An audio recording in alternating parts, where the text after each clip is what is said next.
All right, we're live. Welcome back, everybody. It's great to be on, especially after this week. I've been been sick a little bit, so it's pretty good to be back with the living. Again, not good with intros, so let's just go over to Danny. Hey guys, this is Danny from DannyBTalks here. I'm a bit tired myself. I've been out walking, and if you haven't heard by now, I started a new segment for when I get out and I go walking in the evening. It's called Danny B Walks, as of course I am Danny B Talks. Kind of a play on words there. As I get to walk, I get to kind of enjoy myself and give my expressions for what I think is going on and what's happening. Basically, the one I put up today, which you can watch after this live stream, or now if you've got a separate device and you want to watch it, it's up to you.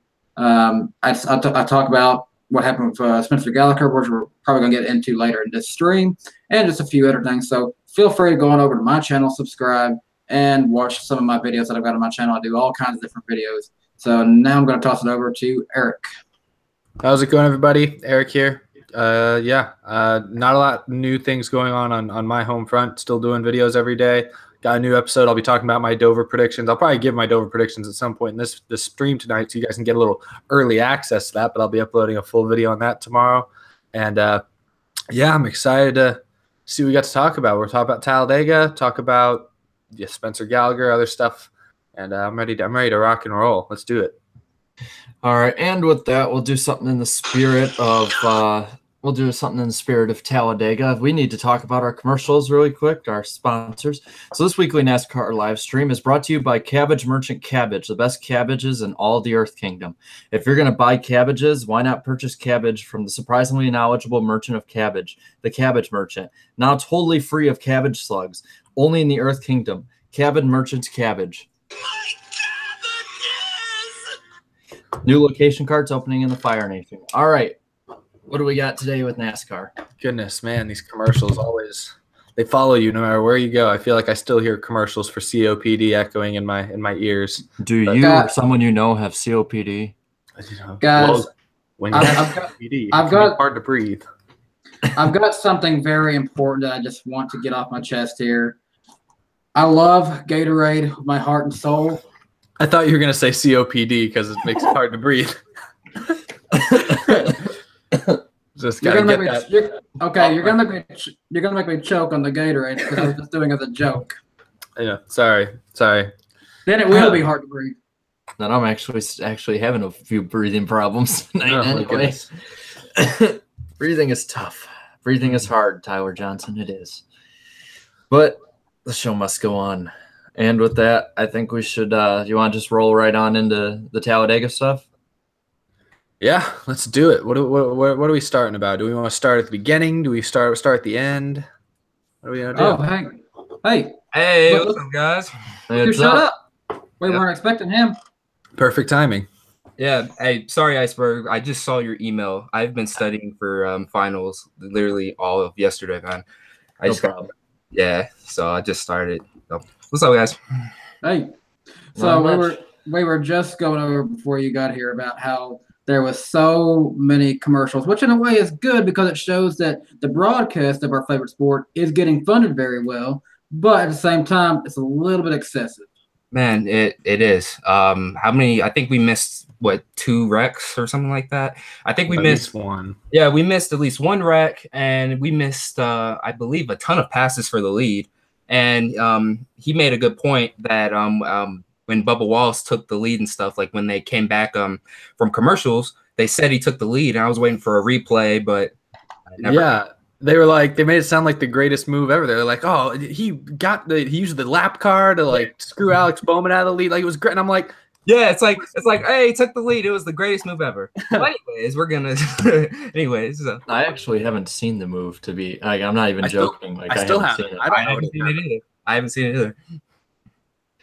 Yeah, I think Bowman maybe just pulled out of the way and let him take the lead just for TV ratings. I don't know. Maybe that's all that happened. That's why they never showed us. Maybe. Instead, we got asked if we know someone with COPD. Mm-hmm. Do you want me just to run through basically the quick synopsis of spark notes of the race? That's a good way to start. That sounds good. All right, so Kevin Harvick won the pole, I believe. Lap 55, Keselowski wins stage 1. 3 commercial breaks later, on lap 72, there was a 6-car wreck with Eric Jones, Trevor Bayne, Kyle Larson, Jay McMurray, and Martin Truex. About 5 commercial breaks later, Paul Menard won stage 2. At least 6. Well, about 7 or 8 later, there was a caution for debris on lap 136. 18 laps later and 18 commercial breaks later, Timmy Hill blew an engine. On lap 166, 14 cars crashed, but no one would have known it because we were under commercial. And then 300 commercial breaks later, Joey Logano won the race. I saw a stat from I think Jeff Gluck actually tweeted it. I don't know where he got it from. Someone did like rewatch the race, and apparently like 28% of the green flag laps were viewed under commercial, and like 10% were viewed side by side. So that was almost 40% of green flag laps were viewed with some sort of commercial going on. That's kind of, I don't know. It's kind of, I guess that's like good and sad at the same time. It's like, look, I want to watch the race, but then like, hey, you know, they know that NASCAR exists and they want to promote their, you know, products during the race. But come on. We saw it kind of happen a little bit during the Daytona 500. You know, NASCAR still gets enough. They still get coverage for these big races. Like a lot of people, like Talladega, it wasn't a sellout, I don't think, but there was, you know, crowds. It looked like your typical Talladega crowd, which, you know, we aren't as used to this year. So it's clearly people still watch those races. So they're able to sell ad spaces for those races. It's the Texases, it's the Kansases, the Dovers that they don't really, that they kind of, they're a little more scarce on ads there. So I can't fault them for that, but it's just, gosh, it's just so much. I guess. Oh, go ahead. Darren, you said that you know, we missed a ton of lead changes. Actually, we didn't. There was actually only 20 lead changes between 16 drivers in this race, and Joey Logano actually led 70 out of 188 laps. Did he really? Yes. Oh, I didn't feel like that much. Yeah, I didn't. Yeah, it says right here. Let me read it here. Joey led 70 laps. I'm just going to say the ones that led a lot. Joey led 70 laps. Alex Bowman led 26 laps. Hold on here. And William Byron led 14 laps. And Brad Keselowski led 21 laps. Other than that, everyone else just kind of had like 2 to maybe 8 laps. William Byron was really, I mean, he really surprised me that race. I mean, he was actually running up front, and I thought he was going to end up winning stage 2, but he kind of got mired in the pack there later on. All the Hendrick cars look better than they had recently. I mean, even Jimmy was up there in the top 10 until he wrecked himself. And he still finished like 12th or 13th or something, I think. So he still had an okay day. Bowman led laps. Byron. Chase Elliott finished top 5, I think. So, you know. Ty Dillon still doesn't have a top 10. Kamikaze rejoices. Yeah. I have to ask because I saw the poll. I think it's Jeff Gluck does this too. The poll of like if you thought it was a good race or a bad race, and bad race won 51% of the vote. So I got to ask, like, what do you guys think? Because I think that Talladega wise, it was pretty tame, but I mean, it wasn't. I don't think it was awful. Yeah, for the standard that is super speedway racing, I think it was pretty bad.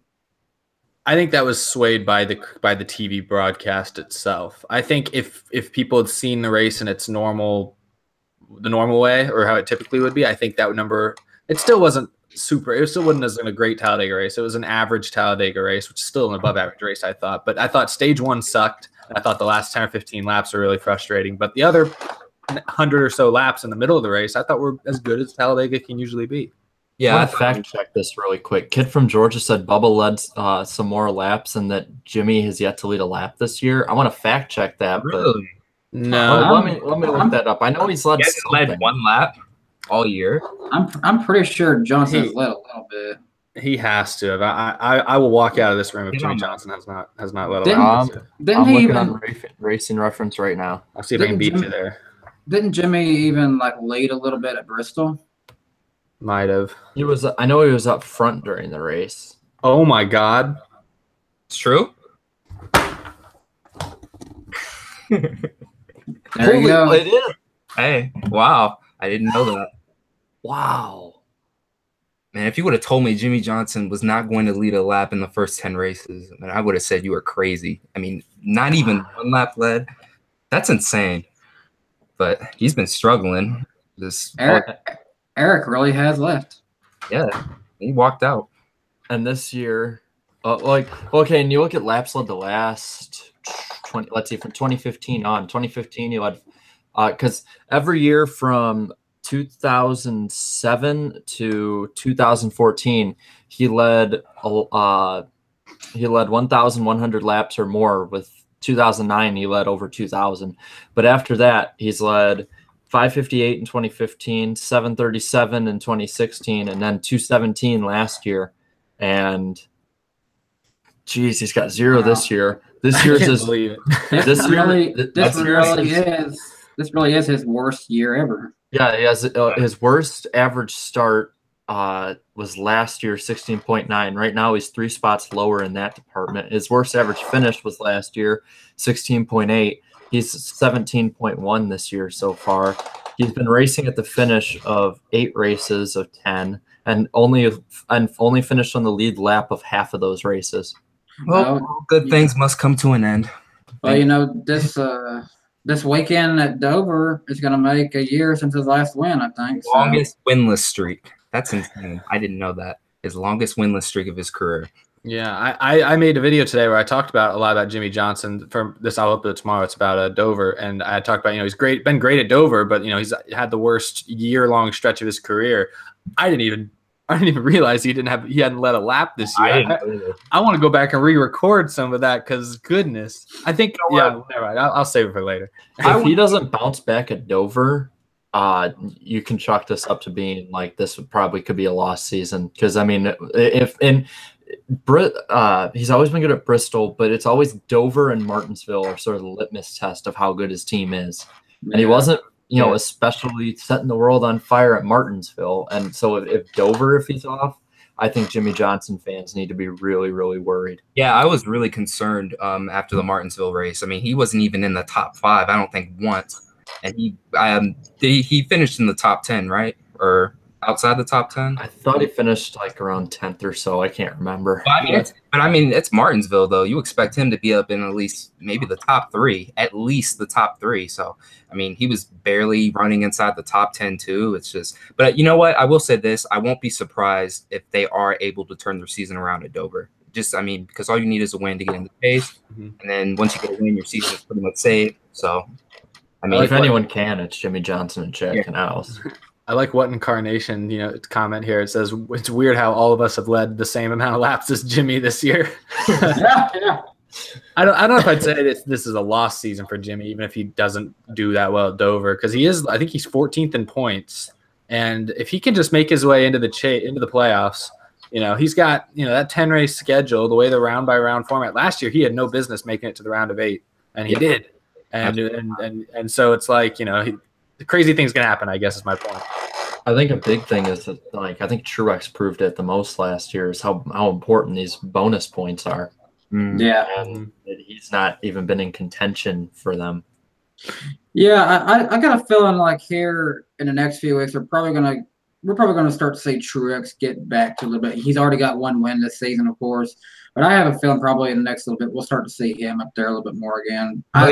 AV68 says, I want a go-kart race, meaning I've led more laps this year than Jimmie Johnson. I've led more laps in NASCAR Heat 2, if that means anything. I led 20 laps yesterday or 2 days ago in NASCAR Thunder 2004, so I'm doing better. But as far as Truex goes, we're going to tracks that he's won to before. Kansas, he won last year. I can see him winning that. Michigan, maybe, probably, possibly a top finish there. He'll be a strong threat in the Coke 600 again. Oh yeah. Well, you would think. I mean, this year has sort of been like anything for him that can go wrong will go wrong. It's kind of like Gordon in 2015 or Junior last year or Stewart and the last 5 years of his career. I mean, it's like every time it seems to be going better, all of a sudden he gets taken out or he blows an engine or flat tire. It's like Murphy's Law. He's had a tough go of it recently. I think Dover, though, I think when y'all mentioned it, Dover, this could be a weekend for him to kind of turn things around a little bit. He's won at Dover not that long ago. It was like, I think it was 2016 he won at Dover. He won it last year. Oh, was it last? Maybe it was last year. Yeah. No, last year. Last year was Johnson and Kyle Busch. Oh, sorry. I forgot who we were talking about. Yeah. Yeah, no, Truex. So Truex, I think, you know, Oh yeah, it'll get better for him, especially when now that we've been in that little short track swing plus Talladega. We went to Richmond, Martinsville, Bristol in this short time period. We'll be heading to Charlotte. We'll be heading to Kansas, you know, etc. I think these are better. And Michigan, I think, is coming up not too long from now. Truex will be better at all those tracks. Oh yeah. Yeah. For sure. Yeah, well, I found it funny on Twitter when he was like, we'll get this bad luck out of the way and get back to normal. And it's like, you know, he's doing so well. And I remember when it's like, wow, Truex is doing really well. He's got that bad luck out of the way. Where's he in points? 15th. Mm-hmm. It's amazing what getting with the right team at the right time and everything just coming together can do for a driver. Because, I mean, I think it's, you know, even taking last year out of the equation, it's pretty safe to say Truex is in that elite status as a driver now. yeah. Right now he is as an overall team. I'm not ready to put him as a top driver yet, but I think as a team. I think just the way the circumstances fell, the way the sponsorships lined up, the way everything lined up, him going to probably what was one of the worst teams in NASCAR is what saved him and that team. Oh yeah. And the reason he left was because, I mean, the whole Richmond scandal, and pretty much that team was going to shut down after Napa was announced that they were leaving Michael Waltrip Racing. So, I mean, it was all, I mean, you can pretty much thank, like I said in that video, thank Clint Boyer and Waltrip and all those guys for that. And even then, if it wasn't for the fact that Vickers came out and dominated and won that race at New Hampshire on a part-time schedule before his, you know, issues with blood clots came back, Vickers was probably one of the only things that really saving that team along with Clint Boyer, and then ultimately it just had to shut down. Yeah, MWR is kind of sorry if I'm not looking out at the camera. I'm sort of responding in the chat really quick. No,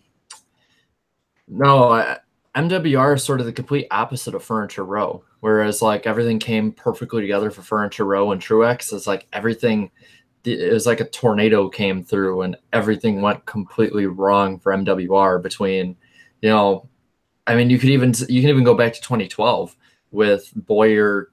You know, Boyer probably would have been right up there with Keselowski, or may have even beat him at Homestead, depending on if Jeff Gordon doesn't take him out at Phoenix. Yeah. And ever since that point, everything just slowly fell apart. You know, and then the controversy, and then Napa leaving. And then I think they went down to what, two teams? Yeah, they went to 2 teams, and then the stuff with Vickers happened. And you know, at that point in 2014, Mark Martin was, you know, a husk of what he used to be. And all that stuff and no funding leading forward, it was the perfect storm for everything to go wrong.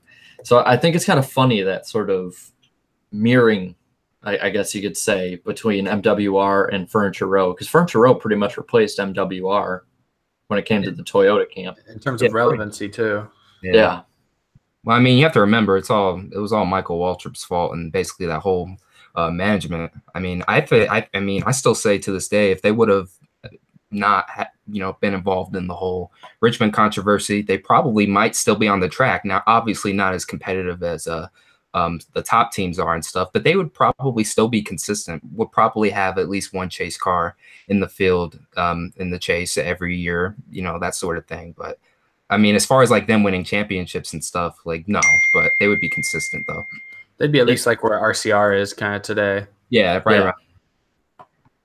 Yeah, I think I said this. I think I said this on our last live stream. Actually, I'm shocked that Michael Waltrip gets the kind of pass he gets. I'm surprised that we still parade him around like this, like kind of the mascot of the sport. Like people really like Michael Waltrip. He's fun, I guess. He's kind of cringy. He's all right. I don't hate Michael Waltrip, but it's just interesting that like we still give him the spotlight. Like, you know, he gets endorsements because NASCAR puts him out in the limelight all the time, and I'm just like, he kind of hosed up the end of the 2013 season, or, you know, he kind of was not a great moment. Yeah, it's kind of funny what being just a spaz, or like my dad says, a dimwit will do for you when it comes to everybody.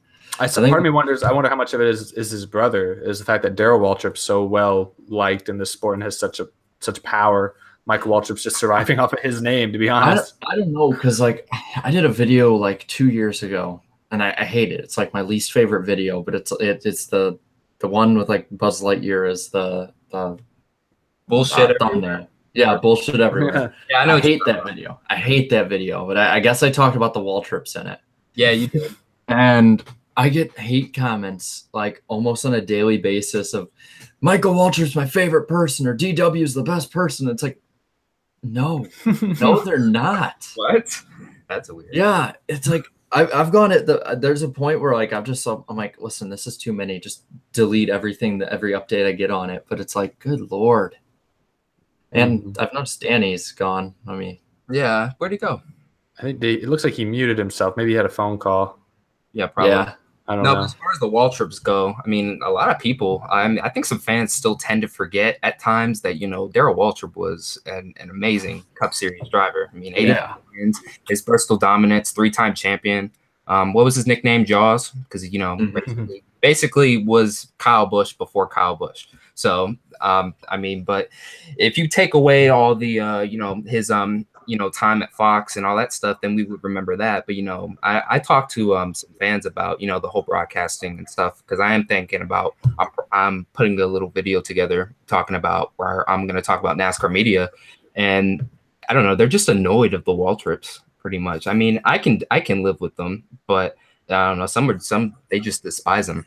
I think some of the dislike, I can kind of get some of the dislike for Michael Waltrip because he is kind of just a walking, I guess Darrell is too, but Michael, I feel like Darrell still has stuff to offer. He is entertaining. I don't hate Darrell Waltrip. I think his time in the booth is coming to an end. I think this or next year will probably be his last year, and they'll be able to get somebody better. But I still do enjoy hearing him. He's kind of entertaining. You need someone. You can't just have a bunch of you can't have Mike Joys all in the booth, who are just telling you exactly what's happening. You need people to add. I mean, he's the color analyst. It's supposed to be colorful. It's supposed to be interesting.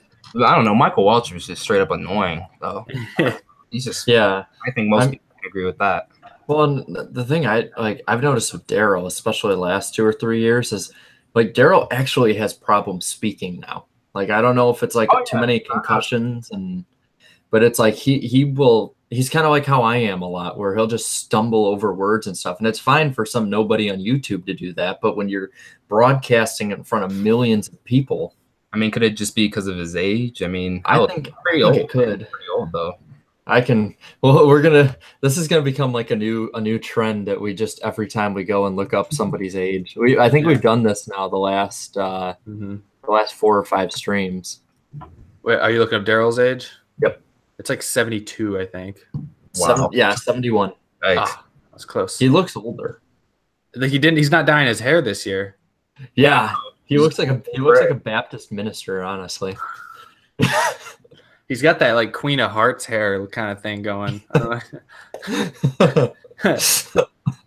like that one. I'm gonna keep that one. I'm gonna look up Queen of Hearts, see if I'm even right. I don't know what I'm thinking of. But yeah. You're gonna look it up. It's gonna be Queen. Yeah, I'm looking at the comments right now. Like I said last video, bring back Alan Bestwick, man. Just bring him back some capacity. Even if he's just a pit road reporter, just bring him back. Just bring it back to the sport. Sorry about all that right there, guys. I saw you went off, and AB68 was lighting up the comments section. He's like, I told you he was gone. I'm like, I know what someone else is talking. You can't just cut in as much. Oh, and what Incarnation says, he also says cars like licking walls. That reminds me, lick that like button. Yep. Okay, I was right. Yeah, this is what I was saying. This is what Darrell Waltrip's hair kind of looks like. kind of got that. God. I mean, it's obviously gray or not bright red. You see, if NASCAR personalities had senses of humor over social media for the most part like that, like you could send that to them. It would be in a much better place, man. It would be in a much better place. Kid from Georgia asked, will ratings go up when NBC takes over with Junior being in the booth? I don't think so. Maybe just a teeny little bit. Maybe just a tiny little bit. Well, did Fox's ratings go up when they put Jeff Gordon in the booth? Not really. The first 8 races, and then it went downhill. Like it bombed. Yeah, well, I mean, yeah. I think that there'll be a decent amount of viewers for the Daytona one in the summer, because it'd be interesting to see how does Dale Jr. do calling a super speedway race. I'm actually going to be at his first broadcast race, Chicagoland. Chicago. I actually were thinking about, because they always do the overhead view, and out of turn 4 we can just put on our awning. We're gonna be like something like Dale Jr. We have banana and mayo. Also subscribe to the Iceberg. But speaking of ratings, really quick, I was looking today, and dang, they're down. Like by how much? 4.7 million viewers, and they have a 2.8 rating, which is down from a 3.4 that was last year. No, yeah, this year it's Dale Jr. effect. Well, yeah, I mean, and what you had in your other video about the young drivers, taking over and stuff, and the young guy and the older guys pretty much just leaving the sport. Edwards, Stewart, Gordon, all those guys. That has a big thing to do with it. But yeah, I didn't even think about oh yeah, like these young drivers. I mean, they're being promoted and stuff too, but they're not like actually winning yet and stuff. Like I didn't really think about that as a reason for the ratings going down and stuff. Like I saw it as a problem, but I don't know. I looked more at the whole, racing aspect of it, but not the. I think it's a combo of both. Yeah, I was kind of surprised too. I thought about it a little while ago, but I didn't really know how good. I was trying to think the last time NASCAR had this kind of not renaissance, that's not the right word, but just overhaul of drivers and stuff was the late 90s, 2000s, And so I was just looking at some of those drivers. How did they do when they first came into the sport? Because it got me thinking. I was like, I remember Matt Kenseth won a race his rookie year, and I was like, oh, that's great. Dale Jr. won too. Were mind-boggling. I mean, they're just mind-boggling. Yeah, when I look at and I see Jimmie Johnson in his first 3 seasons, he won a championship in his 3rd year. I didn't even know. I knew Johnson won a lot of races in his first 3 years, but I didn't know he won 14. And I'm like, oh yeah, he did finish runner-up in the points twice. Yeah, it's just like. Had this many wins, and Junior had 7, Edwards had 7, and then you're looking at Chase Elliott, a big goose egg still. Then Austin Dillon doesn't win until his his 4th season, and then Kyle Larson doesn't win until his 4th season. And I gotta say, the biggest disappointment so far this year out of the young drivers to me is Eric Jones. I mean, when you get a Joe Gibbs car that's also a Toyota and stuff, I figured he would have at least won 1 race by now.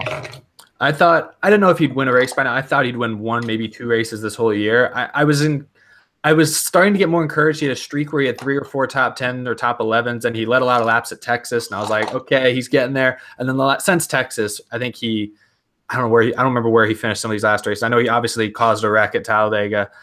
He didn't run well. He ran okay at Bristol and then had a tire issue, or he ran bad. I don't know what happened, but he finished 20 something at Bristol. He didn't finish that well at Richmond. I want to say it was like 13th or 14th, and it's less like that's kind of disappointing. So yeah, I would agree. Eric Jones is disappointing. Daniel Suarez has been the most disappointing driver for me, just because he's in the top 20 in points, is he? Yeah, he's like 24th or 25th, and part of it bad. Yeah, it's just so sad, man. He all throughout his rookie season, he started out bad at the beginning of his rookie year last year, and then he got better. And by the end of the season, I'm like, he looks like he could have made the playoffs. It was pretty understandable because the whole Edwards retirement thing pretty much shocked everyone, and I didn't expect Suarez to move up anyways, so they didn't really have a choice but to move him up. But the last year was understandable, but this year it's just plain sad. So. In some of the cases, there's a few races where it felt like he didn't finish where he ran. There was a race, I gotta say, I think it was Atlanta or Las Vegas, where he ran like 7th all race long. They made a bad pit call. Yeah, then they finished like 15th, and I was like, why'd you do that? Like that, he didn't deserve that. But in general, in Texas, he wrecked on lap 2 in a wreck that wasn't even his fault and broke his thumb. So I'm like, I feel bad for him. He's had some bad luck, but the speed also just hasn't been there. Well, I mean, clearly, most of these young guys, to me, they're just not ready. Like I've said this for years, just because you win 1 Xfinity championship, that doesn't automatically mean you're ready yet for the Cup Series. I've always been a firm believer that you would need at least I think the best way to go is at least 2 years in the Xfinity Series, or in some cases 3 years, so you can be more prepared. But everyone they want to look for the next Jeff Gordon, the next Tony Stewart, so they're just moving these young drivers out, left and right. But I don't know, people fail to realize that. I mean, everyone's searching for the next Jeff Gordon, but here's the thing: there's never going to be another Jeff Gordon, at least not for a long time. And I think the one thing. A lot of people pointed this out to me in the comments on my video, which is a fair assessment, is like a lot of those drivers I was talking about, like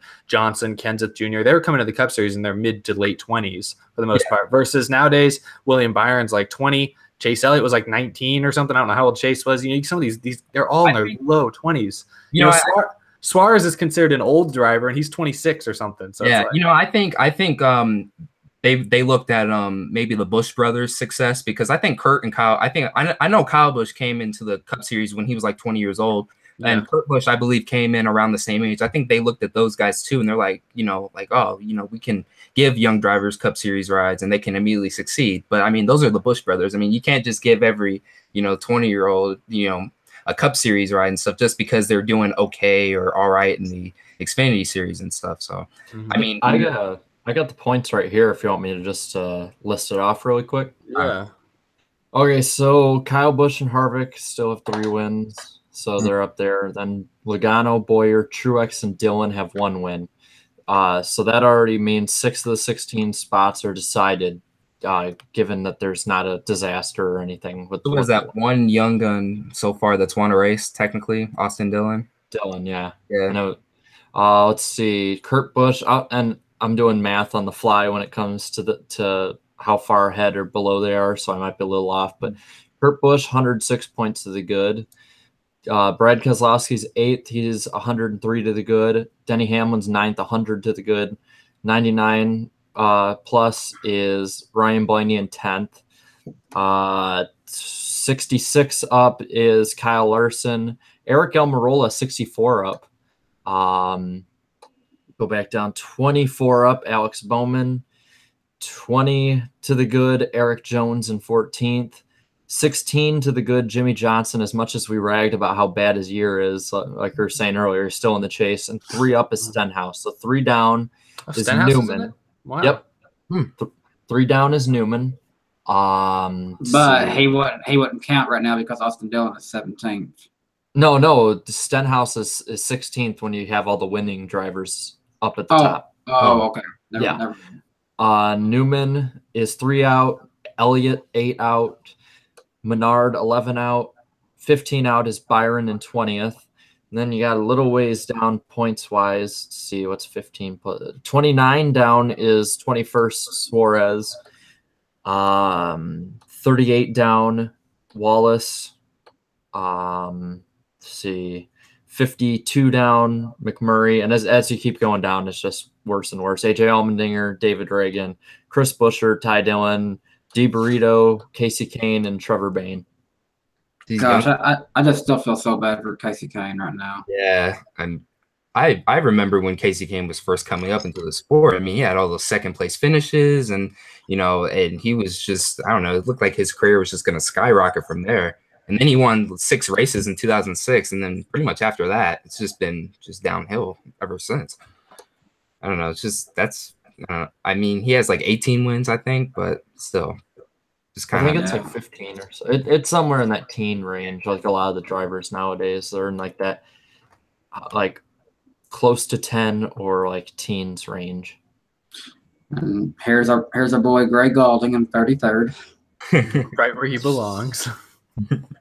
I saw that he. Hey, wow! Look at that. Jimmie Johnson's led as many laps this year as Danica Patrick. Wow, that's incredible. And as many as, I guess that's not good. I was going to say as many as Matt Kenseth, but that doesn't make sense either. Because that'd be good for Jimmie Johnson. Hey, Jimmy, you've led as many laps as Kenseth this year.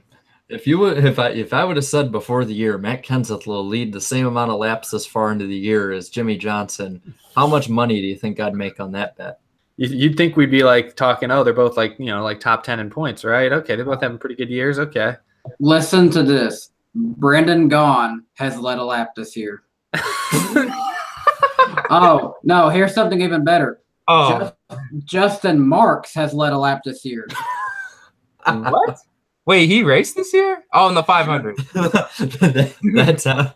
I was like, what? Oh, man.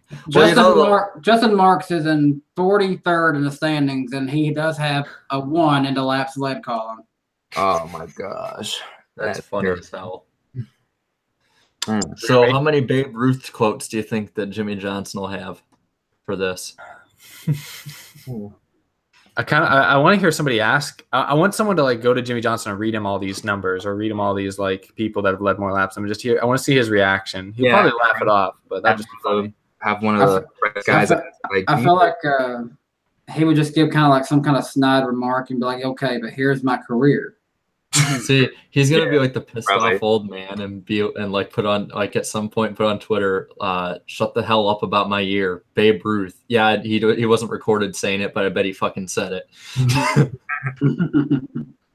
Let's see, who can replace Gallagher during his suspension? What I want to know is what substance he used. That's what I want to know too.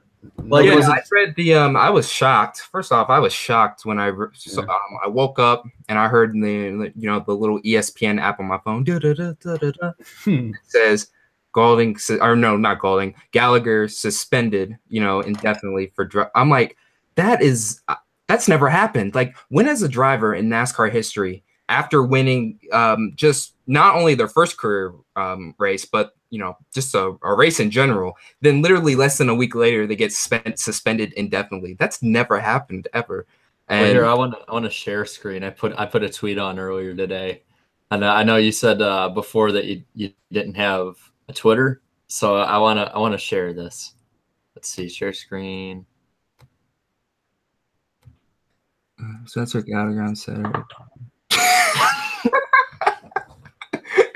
Hold on, put it back up there. Wait, is it not on? Yeah, I see it. Okay. Saturday. It's on when you're talking. Here, Good, yeah. click on just yours, and it'll just show your screen there. Oh wow. Okay. Where'd it go? There it is. Yeah. Well, while we're at it, I should probably plug the shirts too, really quick. So you can get your Emotions of Paul Menard shirt on Teespring. I have the link in the description. I thought we were done with commercials. These people hate commercials. Haven't you gotten the We already news? saw enough commercials on Sunday. Well, and then you also can get the lick that like button in blue, white, red, Whoa. orange, and green.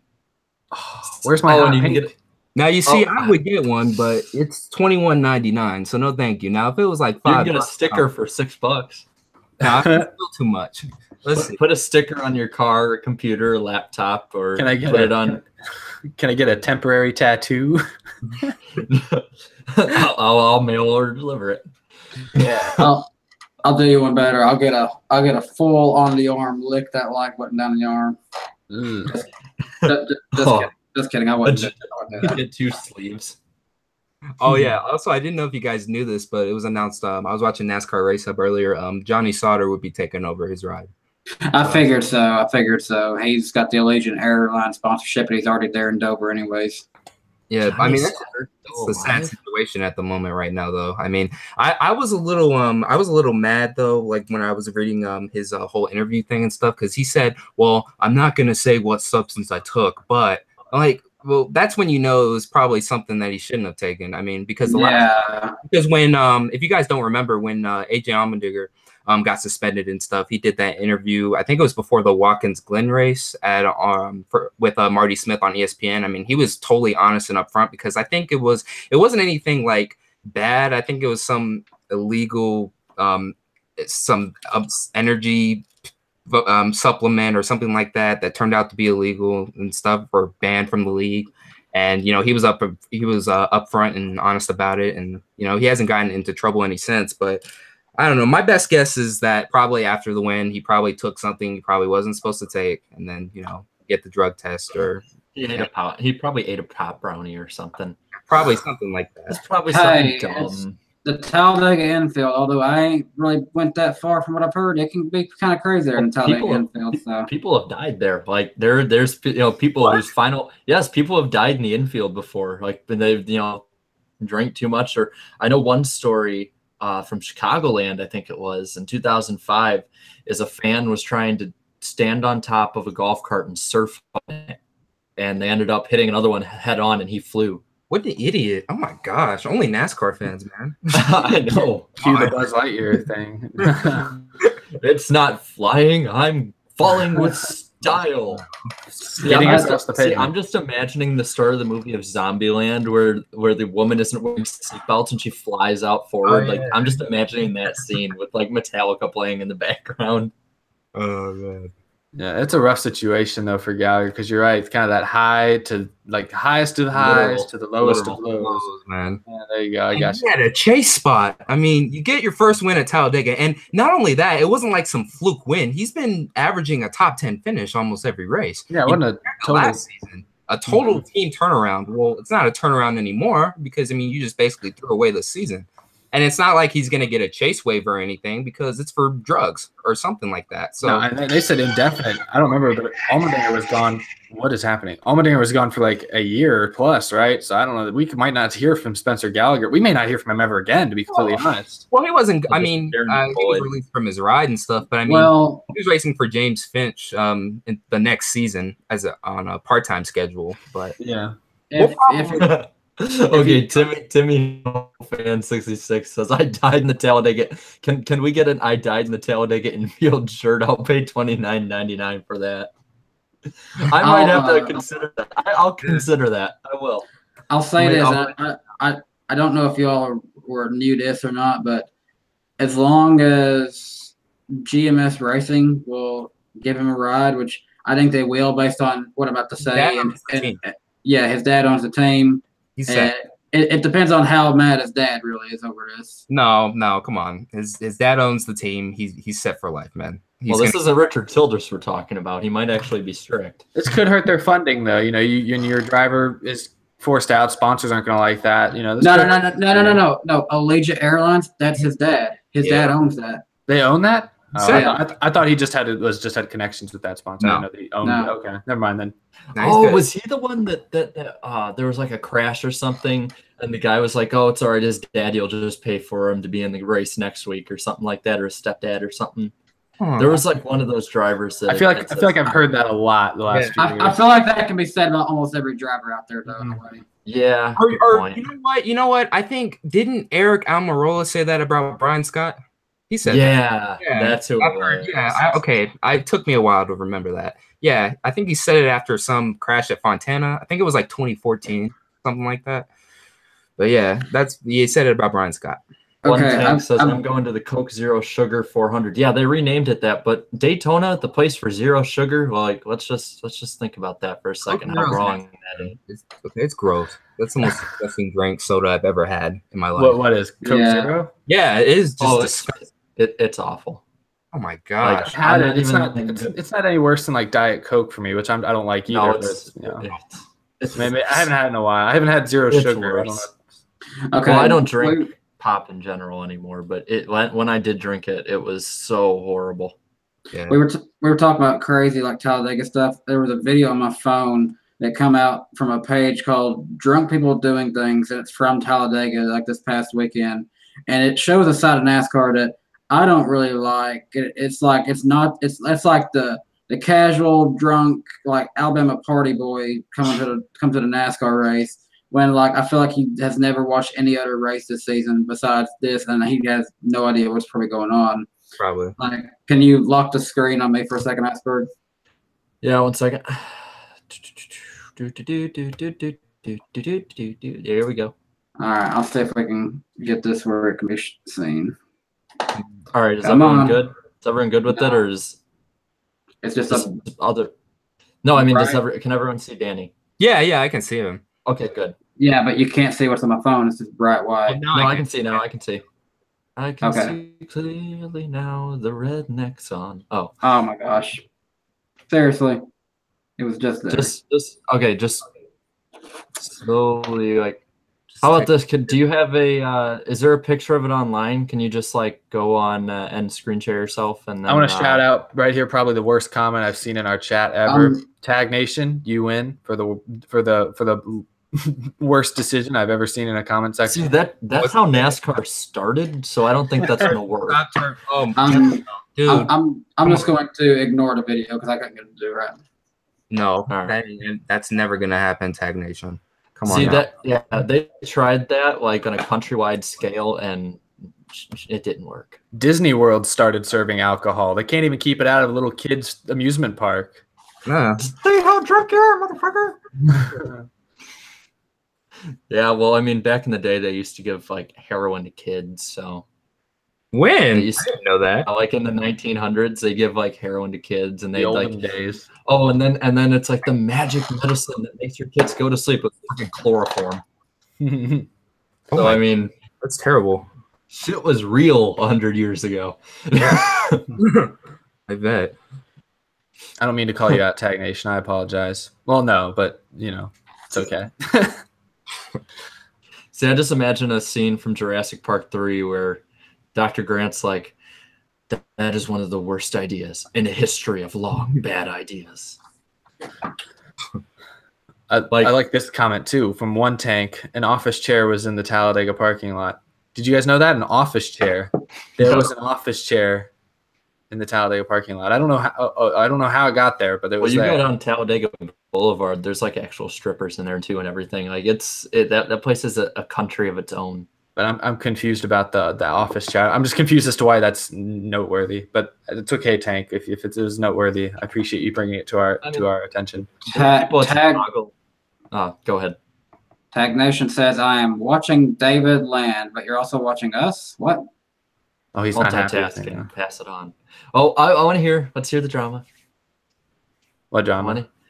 If he's not happy, there must be drama. It's the internet. No drama with me. Okay. Dude on TV wearing only a tire. I don't remember that. Oh, that dude's everywhere. Oh, okay, well, I don't remember it. I must have been asleep. Well, it's Chicago, and there's a dude who has a motorized couch, and he just drives it around the infield. There we go. That's not bad. Say Ward Burton in a Ward Burton voice. Any of y'all have a Ward Burton voice? Ward Button. Hey, this Ward Button, car was a little loose up turn 4. I swear to God, it wasn't Blaine damage. But Blaine damage on the mic don't manage. Yeah, that's pretty good. Although I have to be honest, I didn't remember what Ward Burton sounded like. He was the first driver I ever met and got an autograph from, but Casey Kane was the first driver I ever understood. Could you imagine if they said for one season that we're not going to have Jeff Burton in the booth this year, we're going to have Ward Burton in this year? Oh my gosh. There would have to be a drinking game for every time you couldn't understand what he was saying. That's dangerous right there. But if we had a drinking game for every time I said, I forgot what the word was. I said I'll say at some point in the video that people would be dead too. So what do you guys think about the driver-only broadcast for the Xfinity race? Did you guys watch that? Wasn't that bad. I liked it. I sadly didn't get to watch any of it. I was busy, went to University of Tennessee softball game that day, and then I was racing my remote-controlled dirt car down to the local track. Yeah, I mean, I thought it was I thought it was fun. It was good. I thought the combo of Harvick, who they have in the booth, it was Harvick, Boyer, and Logano, and they were very good. I think they had a few bits where it was naturally funny. I don't know if y'all saw the bit where Ryan Blaney wasn't looking at the camera and then they made fun of him. Yeah. Like that was funny, but then there's a few bits where it felt like they were trying to force jokes, and that was like it was almost like some of the Fox people were like trying to get them to like force jokes, and it didn't work as well. But in general, it was good. I think honestly, I liked. There's one bit I think near the end, or near the end of some of the stages, especially stage 1, stage 2, where the drivers didn't do anything. They just stayed in line pretty much. And I liked hearing like Clint Boyer and Kevin Harvick basically like nag at the drivers from the booth, like these guys aren't doing anything. They're basically every fan on their couch at that point. And it was kind of funny to hear. You don't hear the TV people say that, but they were very honest at least. Yeah. Yeah, I like that too, and I like that. My grandpa was telling me, because I didn't get to watch all of it, but he was telling me there's a point where like Michael Waltrip was trying to get them to say stuff on a whiteboard, and they just kept ignoring him. Yeah, he had a whiteboard the whole time, and they kept I think they kept cutting to him when they didn't mean to, because it was kind of showing us a behind-the-scenes feature that I don't think they really wanted us to know. I don't think they wanted us to know that Michael Waltrip was feeding them so much information, but then it kind of just became apparent. I don't know. It was fun. It was okay. I liked the broadcast. I'd like them to do it. I don't want them to do it too much, but I'd be okay with them doing it like once or twice, a couple times a year. Out of 10, probably would give the broadcast maybe drivers only broadcast probably maybe a 6.5, maybe a 7. Alaskan Yankee says that Brad and Ricky look drunk. Well, Brad always looks drunk. Brad probably is. That's drunk. just his face.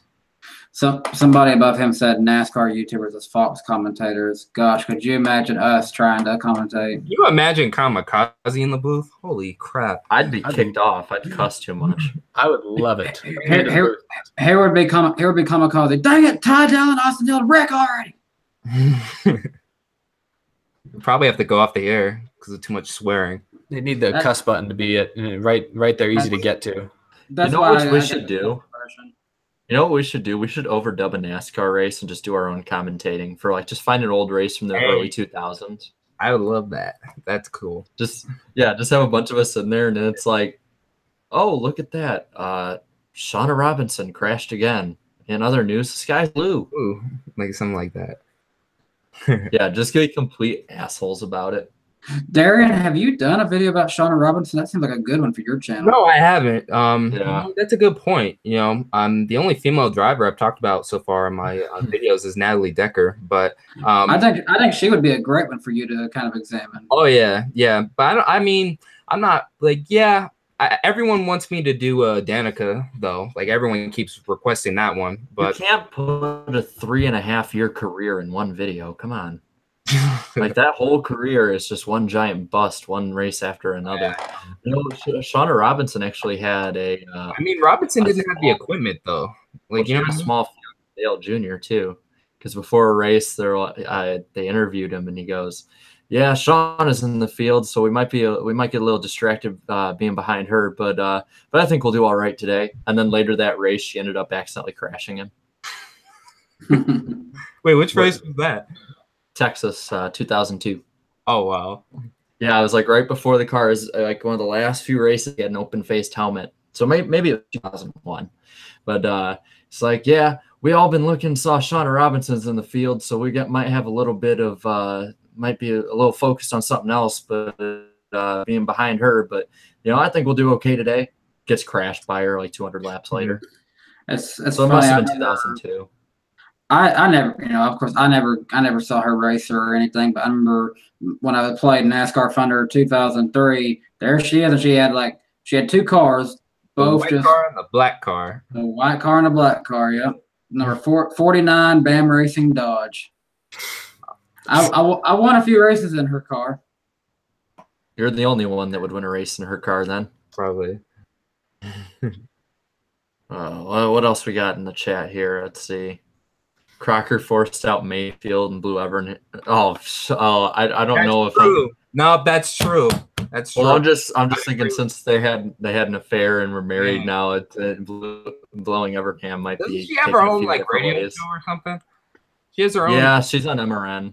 Yeah, you're gonna give a hoe her own radio? Like, no, okay. I'm not gonna say anything. I won't say anything else about that. I'm gonna be going on forever. She's the reason Jeremy did meth. Did he actually do meth? Like, was that ever? Well, like he was found later on with like meth on him, and like his dad and him like got arrested because they were looking for different ingredients. Oh my god! And robbing people. They were robbing people. How are you gonna make millions? But meanwhile, and then meanwhile, that one chick is still on YouTube defending him. Like, oh wait, hold up. What's her name? Ultimate Dragon. Bro, Ultimate Dragon. So annoying. Oh my gosh, I hear her voice so much, dude. Her voice is just the most annoying YouTube voice. It's so nasally all the time, and then he always goes for Jeremy Mayfield. Who is this? He didn't. Oh, she used to be big, like in the late like 20s. Like she was pretty big. Annoying. She also would always defend ESPN even when they were at their worst. Like I defended ESPN from about 2011 on. No, she defended ESPN from like 2007 to 2010. Yeah, she said that Fox Sports like in the early 2000s was bad covering NASCAR. I'm like, are you drunk? What are you talking about? Defend ESPN? Child, please. I haven't heard of her. All right. Well, yeah, she's been doing that. She's been on YouTube for years, and I think just now she reached 1,000 subs, something like that. Because everyone hated her. Yeah, it's like hate watcher. Oh, I know. NASCAR Nixon did. I remember in the Facebook group, man. Oh my gosh, just if you bring her up, then everyone would just start roasting her. NASCAR Nixon seems pretty cool. Yeah, he's a cool guy. I tell you what, people talk about hating and stuff like here. Let's see if I can pull it up here. There was some some people was having a big discussion here in a group that I'm in on Facebook about Jason Jacoby. Have you guys heard of him on YouTube before? Who? No. Jason Jacoby. Like he's on YouTube, and what I've seen of him, it seems like he's a pretty nice guy.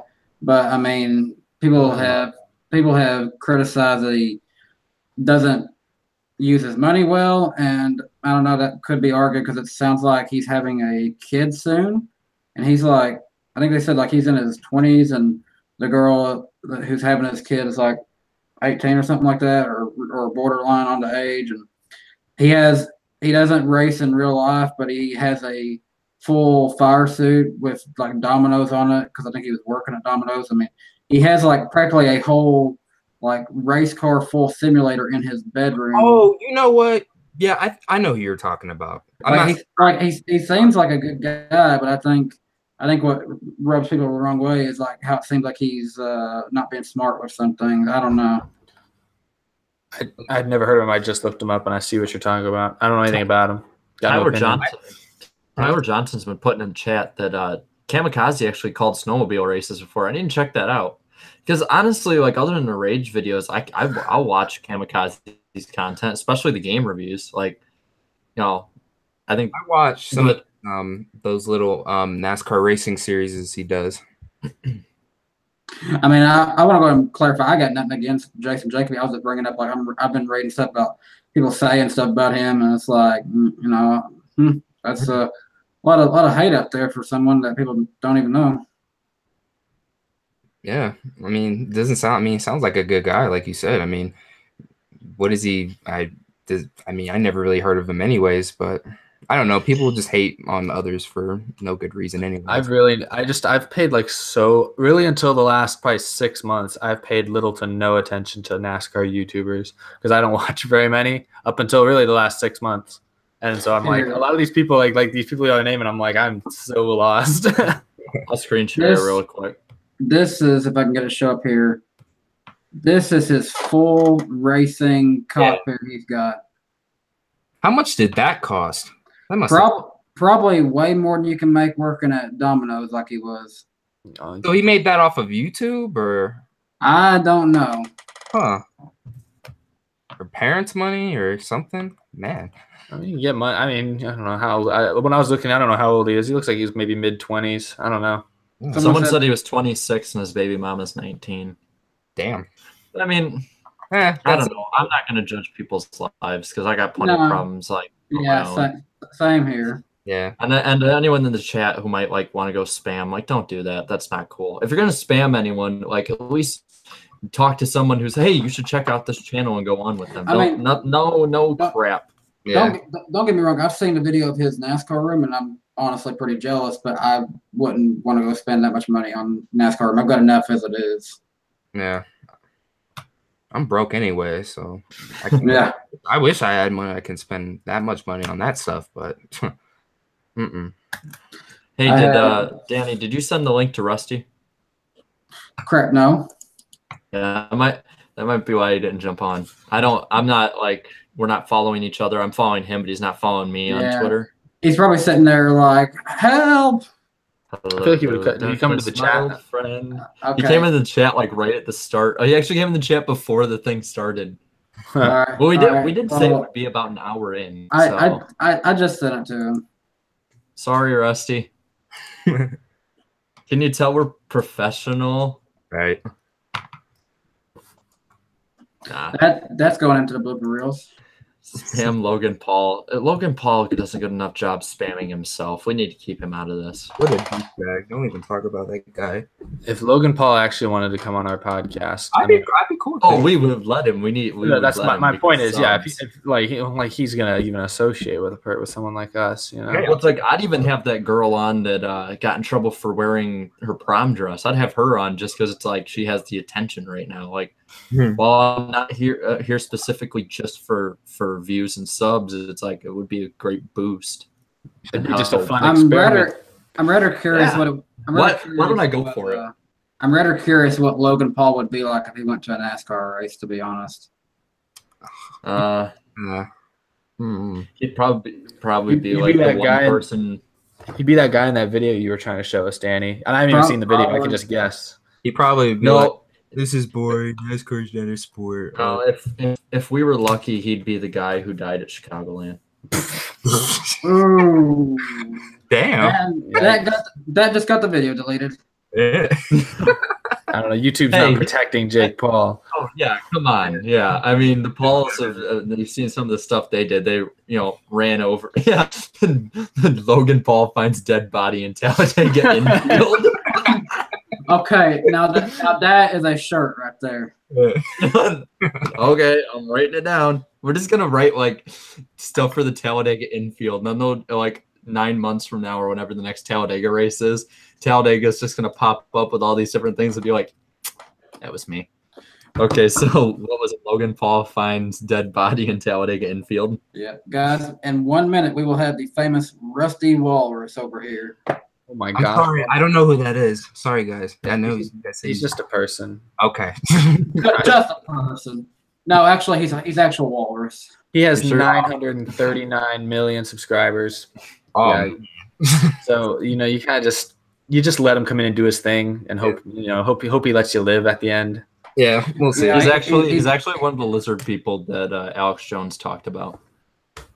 Yeah, they've come for us, and he's turning the fucking walrus gay. But in all seriousness, though, I think he's probably the most underrated, decent NASCAR YouTube channel out there. The dude only has like 115 subscribers, and I have no clue why it's that low. We had him on for the shit stream, and he was like just calm, cool, and collected the whole time. Actually, we found out his first race was the 2001 Daytona 500. Yeah. He's in like, I think he's older than us. I don't remember how old he is exactly.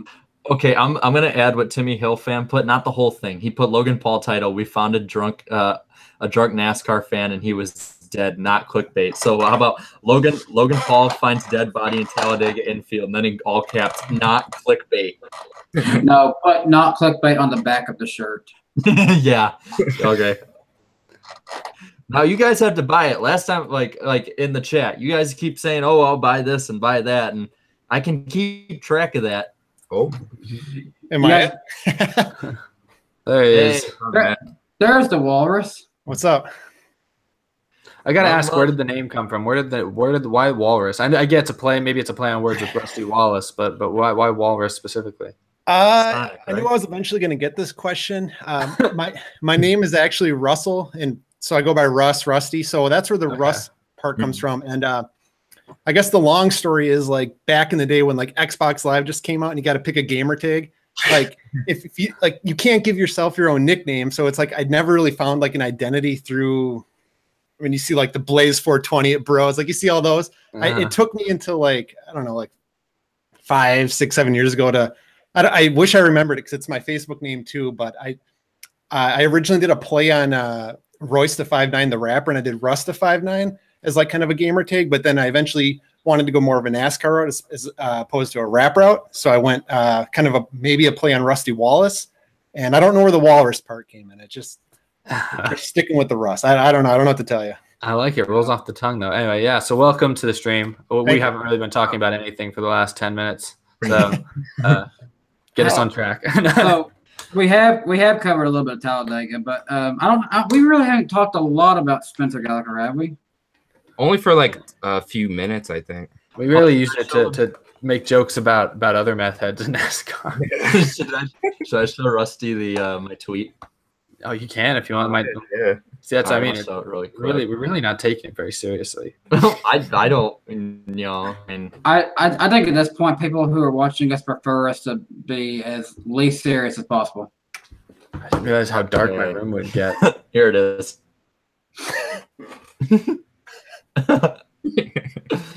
So I've been like kind of living under a rock the last few days. What happened? Was it from the party? What happened?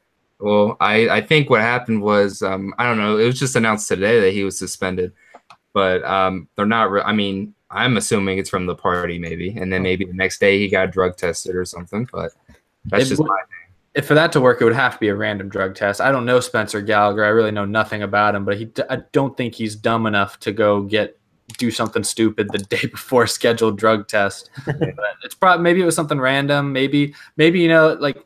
when you win a what if it's something we just don't know, but whenever a driver wins a race, much like how the top 2 or 3 cars go to the R&D center, what if the top 2 or 3 drivers get drug tested? And what if, since he's never won a race, he didn't know this was coming, and so he wasn't prepared? You know he wasn't expecting to win. Yeah. He's like, oh, hell no. You need me to do what in that cup? Oh, today's not a good day. Spencer, it's custom. This is how we usually do it.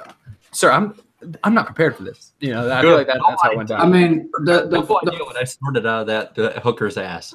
Like, you have no idea. Like, do this next week or next year, not today. Did we ever get a definitive answer from Daytona? Who's on the Adderall list? Like, if they tested Denny, would he be kicked out for indefinite period of time, or what's up with that? Not sure.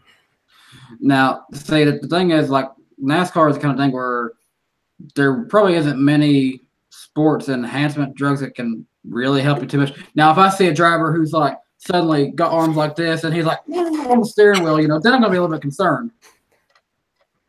No, I know what you mean though. It's not like football or baseball where there's an obvious advantage that is immediately visible. You know, you're not gonna be, you know, Barry Bonds going from leadoff hitter to cleanup hitter, you know, all of a sudden is a big change versus what you'd see in NASCAR. So it's, you know, but still. It's like, if you see Rico Abreu like start beating everybody's ass, you know something's up. He grows 3 feet and suddenly like wait, dunking on people. What the fuck you talking about, boy? He can't fit in his sprint car anymore. Oh man, yeah, this is why we'll never go mainstream. This is what I mean. We're like, this is like a serious thing, and then we keep turning it into jokes. I don't. Hey, you only have one life. Why not turn it into a joke? Mm-hmm. We're gonna go we're gonna go to a NASCAR race one day, and there's literally gonna be a picture there that says these 5 are not allowed. I like how Rusty's all of a sudden like he's now a part of this, you know. And he's been here for 5 minutes. And he's already broken by association. Yeah. Well, sorry to cut you off. I gotta say, each week you guys, when you do the tease for the episode, you always say like special guest, mystery guest. And I was kind of hoping you'd kind of give me the same treatment this week and do it kind of like WWE Royal Rumble style, where it's like you don't know who's coming out, and then like you could kind of like fake the crowd out because they all want David Lance. You could like tease David Lamb, but it's just me that shows up, so it'd be like kind of a heel turn or something. But I just thought about that. We had you. Oh, to be honest, I didn't know you were coming on the show until about 4 hours ago. But same. Glad you're here. But I like we put in the title featuring Rusty Walrus, and then everyone tuned in and saw Black Flags Matter, and it was like, what's going on? Yeah, I didn't even know Darian was coming. It's like, oh, hey, he's here. No, it's like that Chappelle skit. And oh, by the way, Darian, don't run off before we end the stream this time. You ran off like I did. Yeah, we usually do like 5 or 10 minutes afterwards, like, and my bad. Yeah, but I was just thinking with that title and stuff, and then when you showed up, it's like that Chappelle skit. Gotcha, bitch.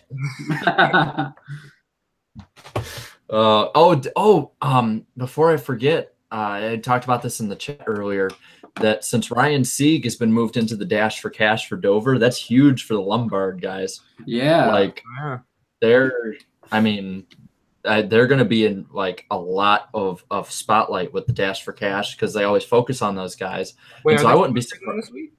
Yep, I wouldn't be surprised if they I wouldn't be surprised if they made a story or something like, you know, how they do like the 5-minute pre-race thing. I wouldn't be surprised if they did that, sort of add some hype to Ryan Sieg. Are they going to be at Dover or no? Probably. They're usually at the races they sponsor. Yeah, since they're like what, even if you're just a small sponsorship, you get like hot passes. I looked into it before because I was curious one time because like I've got like some other businesses on the side. Just out of curiosity, I called up Germain Racing just to see what it would be to get the smallest sponsorship possible. The smallest one you can do for them is $2,000 for like the part like the 2-inch sticker. Yeah, let me grab a Diecast real fast. While you're doing that, foreign friend, I'm Rick James, bitch. All right, so I'm grabbing this one right here. So like this little part right here where it's got Oreo right here. That is $2,000 right there. Oh, I do it. Saying I'm surprised you guys haven't made a Jerry Nadeau joke, so I'll break that for you, bud. So there's like once where it's like Dale, it was like a tweet. I forgot who it was, but it goes, Dale Jr. asked Jerry Nadeau for help with concussions. His answer, flipping blubbly getting a bit of penguin. That is so wrong. And you guys are the ones laughing at it. That's the problem. No, that's funny. Yeah, we are some bad people. Oh no, it's me. I'm leading the charge. I got a condominium complex reserved for me in hell. Right, I like Jerry Nadeau. I do too. I do too. But I mean, I feel like, you know, when it comes to comedy, everybody is up for being ripped on. You know, everyone loves us. So I'm thinking $2,000 for that little sticker. Sure, that's minuscule, but if you get like hot passes and stuff too, you know, that's a few $100 right there. Well, if you want to be there for the whole weekend, it's basically the same as buying like an infield ticket really well for the whole weekend. That's what I'm saying. That's not a terrible. That's not a horrible idea. If we pool all our money together and put the YouTube NASCAR shit stream and just have a sticker like right there on like, you know, I don't know, like who is the most non-controversial driver, and then have that on their car. Non-controversial driver. He might be out of our price range. Well, Jimmie Johnson needs a sponsor. There you go. Just have our faces on there. Yeah. Hello, darkness, my old friend. Those are dreams that maybe one day will be realized. Flying Gator Kamikaze sponsors Dylan. It'd probably just be a giant middle finger inside the car. You remember how Dale Jr. used to have the skeletons in the car or whatever? The Kamikaze would just have this picture in the car. Bro. It'd be right in the center, like it'd be right next to the track bar adjuster. So you have to look at it.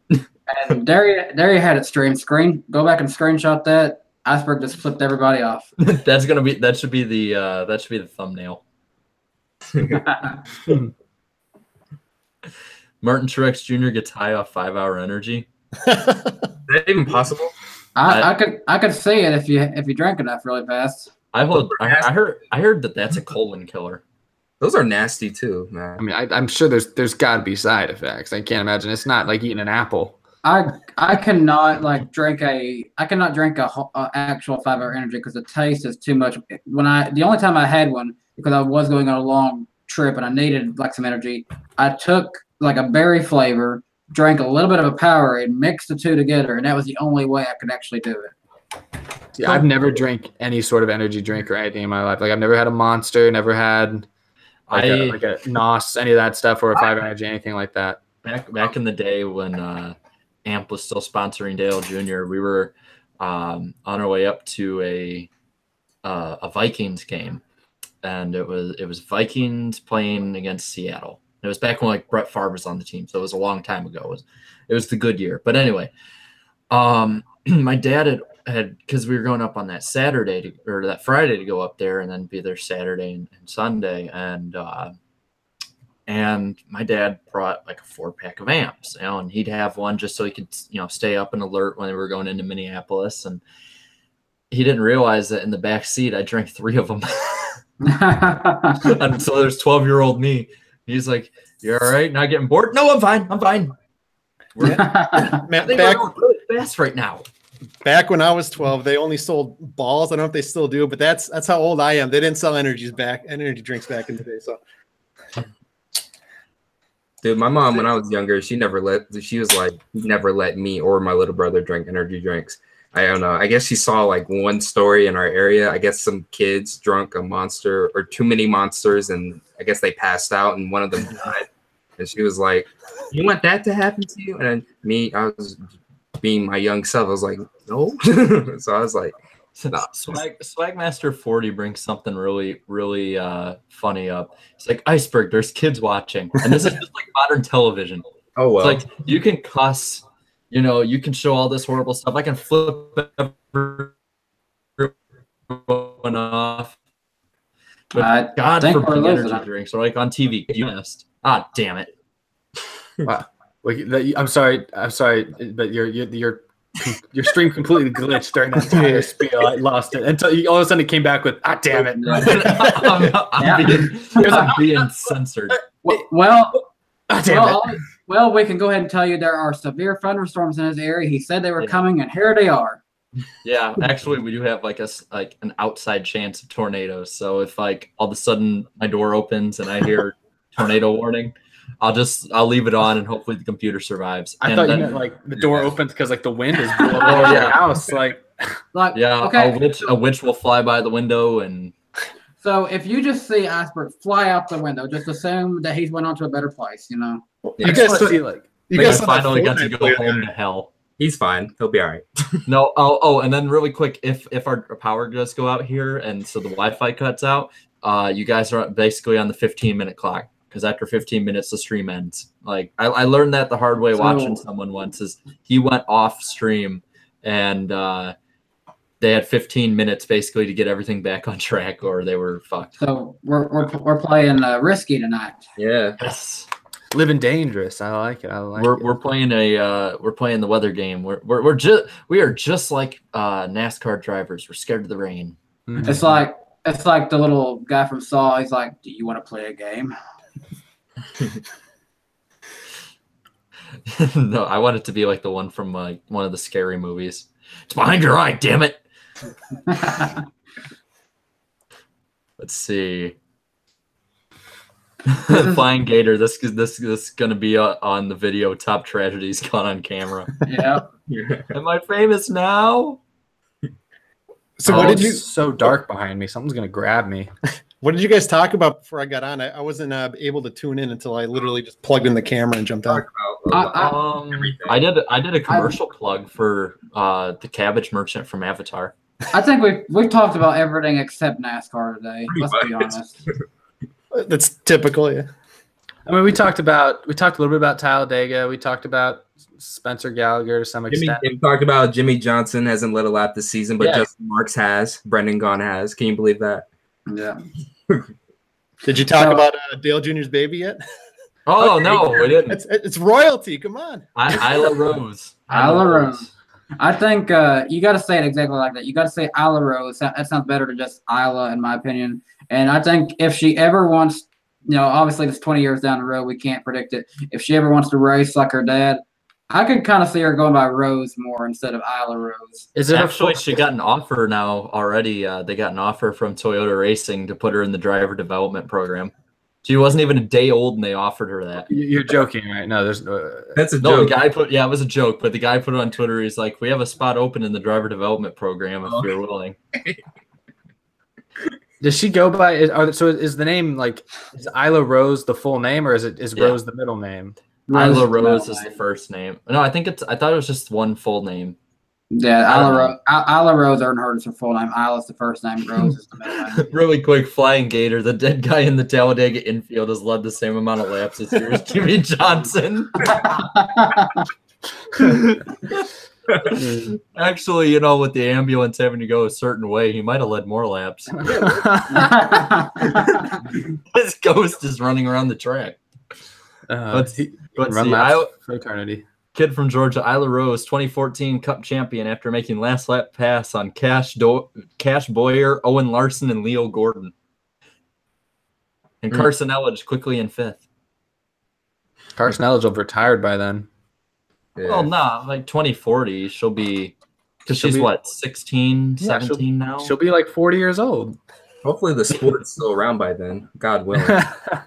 Yeah, hopefully we still have something to the level we have now. NASCAR Reddit has our up target on our back. I actually saw a comment on Kamikaze's on that one video where he says what was it called, NASCAR, like when NASCAR dies or something like that. What was that called again?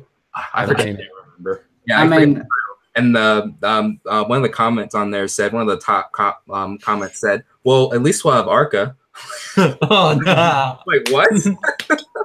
That's right. ARCA got bought up by NASCAR this year. Well, we can't, not anymore, man. Well, at least we'll have. ARCA is like the TNA of stock car racing. And NASCAR is going to find a way to screw that up too. They'll probably bring every race to a 1.5 mile track or something. They'll probably. not every driver with a vowel in their name is led into the series finale championship race. Or they'll probably even let leeches race in that series too. Probably I think they'll combine weekends, like maybe put the trucks on those like smaller local short tracks, like kind of what Cup and Xfinity is. Do you think they'll do that? Or I heard the outside theory of it is like that this might be NASCAR's way because of how much funding wise they have a problem of getting rid of trucks, which I think is stupid because it's the best series like racing wise they have. I mean, I know the truck series isn't like the most watched like series out of the three, but I mean, it's not doing that bad, is it? I didn't think it was doing that terrible. It's just it costs so much for so many younger, not younger teams, smaller teams, and the sanctioning body. Okay, but if we're gonna get rid of trucks, can we at least put more exposure on modifieds? Because I want to watch those more. Oh yeah. See, that's why I'm optimistic about NASCAR buying ARCAs. I think it'll likely lead to ARCA being on TV that everyone can see more often than it is now. And used to it was back when we had like, the Speed channel. We'll bring that. I think NASCAR will at least give it a little bit more attention than it's gotten so far. Like right now they have like the Daytona race, maybe the Talladega race, maybe like one or two other races are on national TV. CBS Sports has the rest of them. Do they really? No. I didn't even know CBS Sports Network had a channel. But see, that's the thing is like CBS Sports. That's like one of the. It's kind of like FS1 or probably even like a different bracket than FS1. You have to pay extra. Yeah, it's like NBC Sports Network's side bitch. I don't think MAV TV has the rest of the broadcast races. Doesn't it? MAV TV.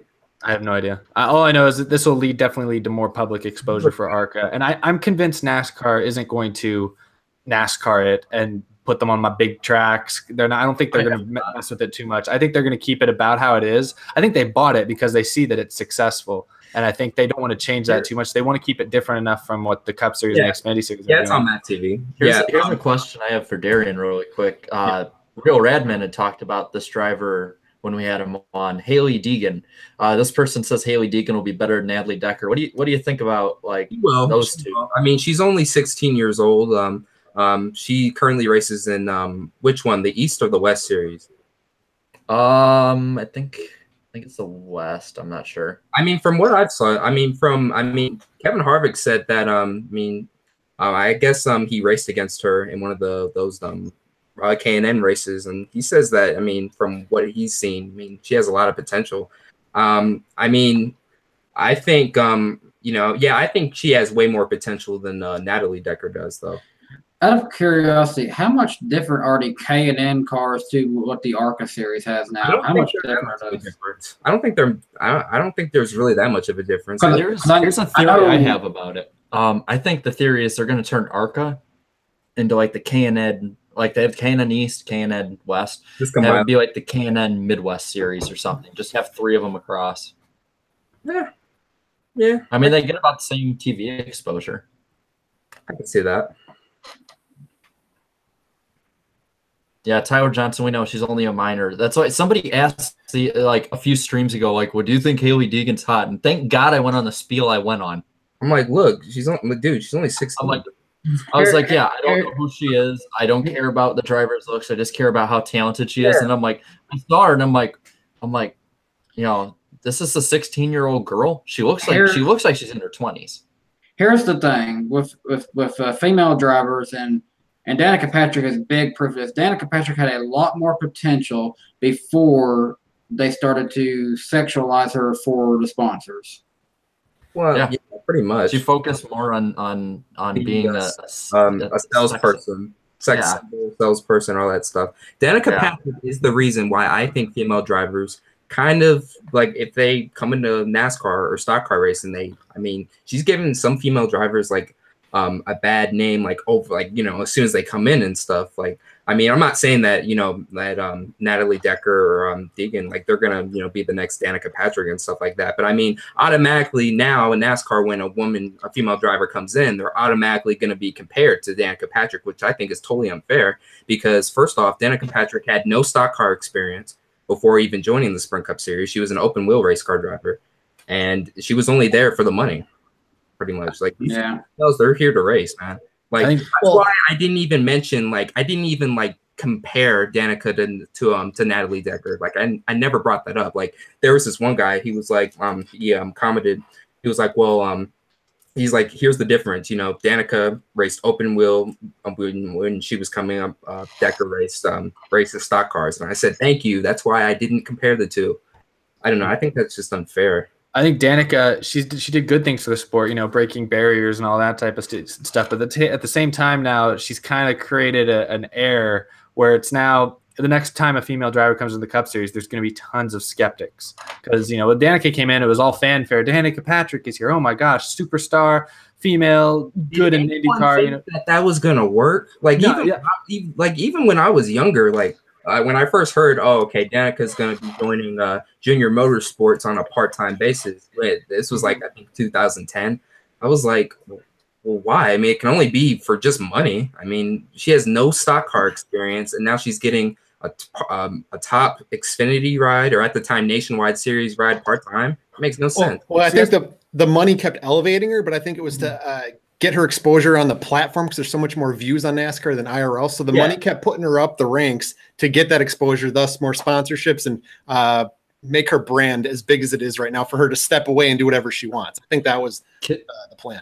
Kid from Georgia put, and I don't know how true this is, but put that if you guys watch the Danica documentary on Hulu, she says herself she wants to be sexualized, and she wanted to be seen in that light. I wouldn't be surprised. I mean, like, well, yeah, it's obvious. I live like in the same general area. Like the high school I went to, our biggest rival was the high school Danica went to. Like I live near her, and there's people that be like that are like, yeah, it's like we'd see her and she'd just be, you know, not in high school, but just like when she'd come back to visit her parents, it's like, oh yeah, she's always wearing like leather stuff like she does in commercials, and she wants to be seen that way in public. She's like, always just Danica. It's a branding thing for Danica, and that's the thing is I think that's why I think it's I think that's kind of what you're saying, Rusty. Is it's just, you know, I think that it's a issue for female drivers because Danica Patrick, she was only in the sport because she had sponsorship backers, because she was decent in IndyCar, and she was very attractive and very marketable, and she carried herself that way and made herself very appealing. That's why even though she hasn't raced a car all year, I still see ads of her. You know, I still see ads with her on TV, and she's still relevant. She's dating Aaron Rodgers. She's still relevant because of that. I hope some of her talent rubs off on Aaron Rodgers. But now I feel like anyone, the next female driver that comes to the Cup Series, everyone's going to have her under a microscope because they're going to be like, is she just here because she's a woman and she can get sponsorship? Or is she actually good? And I think some of these drivers that we're talking about, like Haley Deegan, who has more stock car racing experience growing up, will be better and could be good. But like, I think at first everyone's going to be skeptical because they're all going to remember the Danica Patrick effect. Here's the thing. Don't rush either one of these females. Like I said that in my video about Natalie Decker. Do not rush her. I think she needs 2 years in ARCA maximum. Like that's it. Like she doesn't need to just hop on into a truck series ride next year. Make your name in ARCA right now. You know, I mean, they're running out of good rides in the Xfinity and the Cup Series. So some of these guys, like Christopher Bell for JGR, like where's he gonna go? Like he's tearing it up in the Xfinity Series. Where's he gonna go? So you got to slow these people down. There's no rides available. Like, you have too many of these young drivers in the Xfinity Series, and I'm like, okay, well, where's Bell gonna go? Where's Hemrick gonna go? Where's who's another one? It's another young driver like Priest. Like Priest is theoretically on the path. Like where John Hunter Nemechek. Yeah, like I have no clue. Well, I think Nemechek's gonna replace McMurray after this season. That's my thing. I think that, but that's possible. McMurray reminds me of Kane. I think Nemechek needs just a one full season Xfinity. Yeah, but, I mean, they like to. I mean, I don't know. That's just a trend nowadays. They like to rush these young drivers. I mean, I would prefer them to do a full season in the Xfinity Series, but I don't know. I guess that's not these teams' logic. They just want to rush drivers as soon as they can. Here's a comment I want to address here. Grant Overman said, "What if Hendrick took in Patrick instead of Kane?" The thing with that is, honestly, more bench sheet metal. Yeah. Honestly, the time period that she came in, she basically was of Hendrick, because at that time Stewart Haas was just an extension of Hendrick. They were basically the same as Hendrick. Yeah, because they switched to Ford and last season after the 2015 season. So she basically was in a Hendrick car for the whole career, even with her motorsports too. Flying Gator. Danica tells Aaron Rodgers, "Go, Daddy." And I say we dropped Danica Patrick with that comment because she is no longer a NASCAR driver, and there ain't much more sense to really talk about her that much. I will say I'll be rooting for her at the Indy 500 later this month. I'll be rooting for her. I hope she wins, though. I hope she wins the race. That'd be a perfect ending to her. That'd be hilarious. It'd be good, but also hilarious. Yeah. I'll be at Charlotte Motor Speedway experiencing everything there, and probably won't get a chance to watch it. So. Yeah. I just hope she's safe, doesn't wreck on the practice days, the qualifying days, and during the race, because I don't want to see any of that. I mean, they've actually already been doing some things over at Indy, and she's been there for it. So yeah, they started with testing and stuff. Yeah. Okay. Yeah, I haven't seen it, so sorry. Just scare the hell out of me. I never want in NASCAR. You sort of grow fatigued to the safety, but it's like IndyCar. It's like and F1 and all open wheel racing is just so much more dangerous. That was it. 2011 Las Vegas crash. That's just still a nightmare right there. I think I saw that like within a half hour after it happened. Yeah, I didn't watch it live, thank God. But then I was watching ESPN, just flipping through the channels and stuff, and then I see the whole breaking news and stuff. I'm like, wow. Right when I flipped on the race, that's right when it happened. It's like, wow. And what was even more crazy about it is that they were showing his onboard camera like right before it happened too. Yeah, and his audio too. Like, didn't they do one of those interviews as they're parading around, kind of what they do with NASCAR? Didn't they interview? Yeah, he was the pit reporter. And he was like the in-race reporter. Honestly, I don't know how that was the only one we lost in that crash, because honestly, I lost count of how many cars actually flipped in that particular wreck. But he went head first right into the catch fence, from what I could tell. Well, I mean, if you're gonna blame anyone for that wreck, you have to blame IndyCar. I have no clue still to this day why in the hell they had any business out on that racetrack. Well, how they had so many cars. They had like 32 cars in that race. Yeah, that's just I don't know. That was just insane because there wasn't that much of space anyways and stuff. And I figured like if you're gonna bring an IndyCar race to Vegas, you would maybe want to make like one of those road courses like they do in. I know people wouldn't. I know people who are true diehard IndyCar fans wouldn't want to see it, but honestly, they're gonna have to eventually figure out some kind of closed cockpit system. Oh yeah, they added that thing in F1, right? The Halo or something. Yeah. I'm still getting used to that thing. Like I know it's for safety and stuff, but I mean, it's just I don't know. It's just so ugly looking to me. They look like flip flops.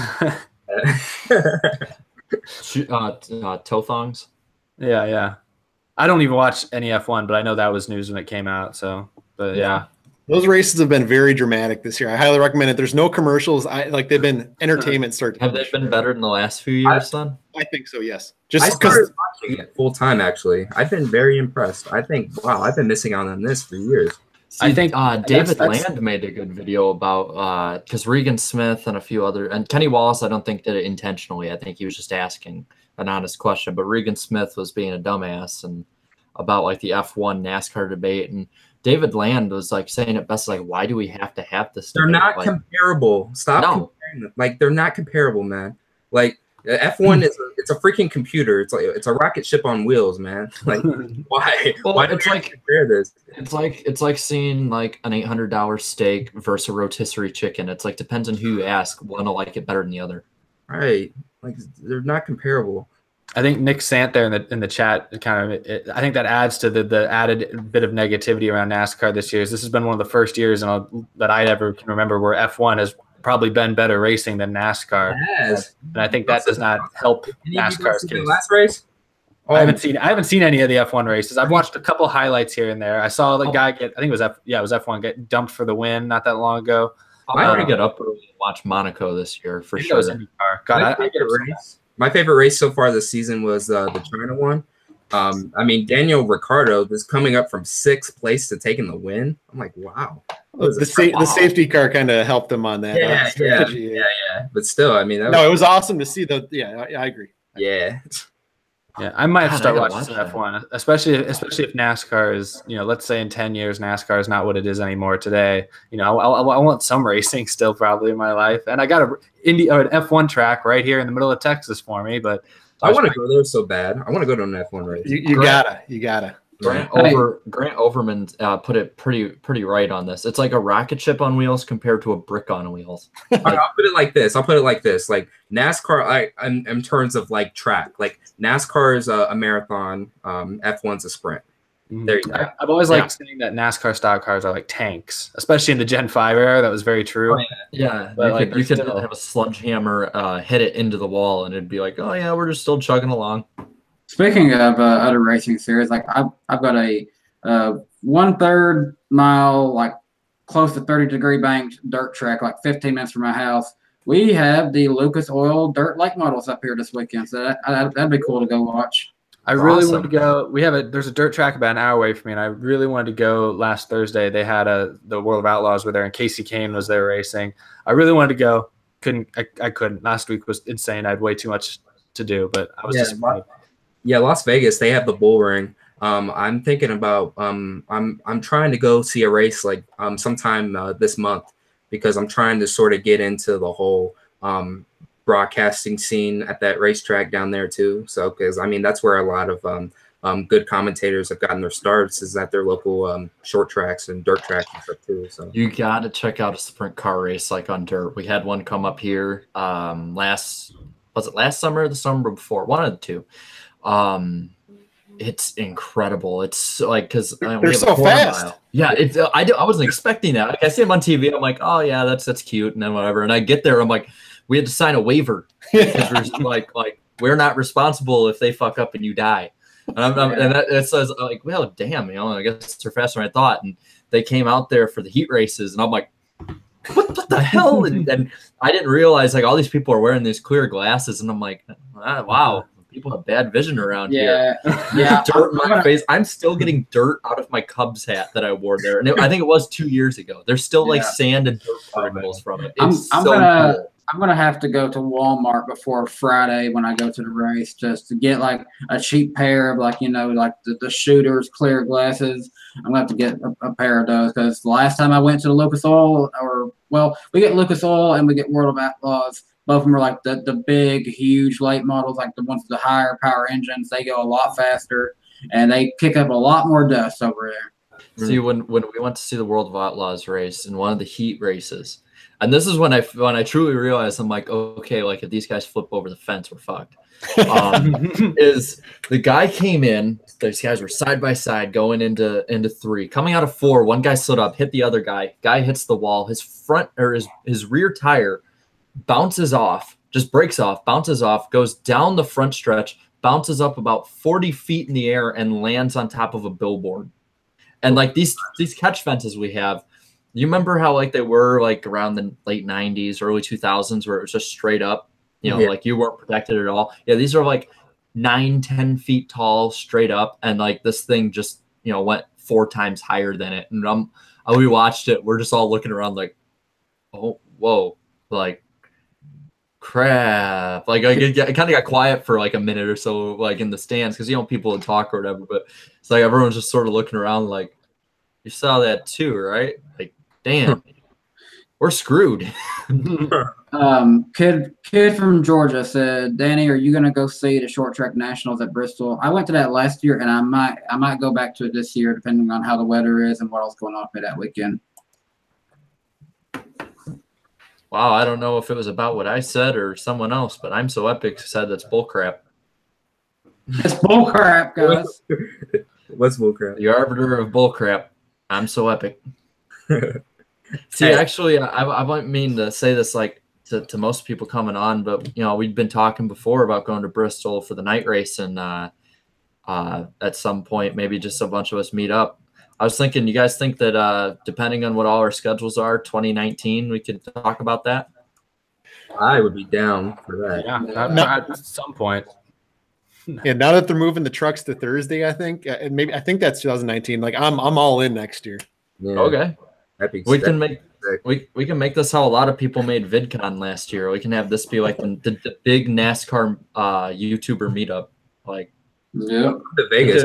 We could see about getting all of us pitching in one, a few rooms or something. Private jet. Oh, I thought. Oh yeah, that too. We gotta. I mean, if you want Dale, you have a kid. We can use your jet. Let's all chip in for that little sticker on the Xfinity cars. Yeah. But I figure like we can do that, and then whatever extra, whatever guests we have moving forward, talk to them, and I think that'd be really cool for a lot of the fans that might be going to Bristol, since that's one of the big races still that lots of people go to. I still ran into people at Texas. When I was at Texas a few weeks ago, I ran into like 7 or 8 people watching my videos. I'm tall. I stand out in a crowd, so people always come up to me. But that's cool. Bristol, remember a lot. Remember, the theme is ugliest T-shirt for race day. That was the theme from the beginning. I just bought. So whenever we can make this work, that we are all at a race, we'll have to get our worst NASCAR shirts. They just released new Matt Kenseth merchandise, and you better believe I bought that. The big ugly. It was blue. I mean, it's pretty blue shirt with the big like super like popping graphics and stuff. I'm like, is it that same graphic that they use for every single driver this year? It's very similar, yeah. But it was just like I'm a sucker for it. I think I have one for him in the 20 car in my closet somewhere. It looks very similar, so I'm like.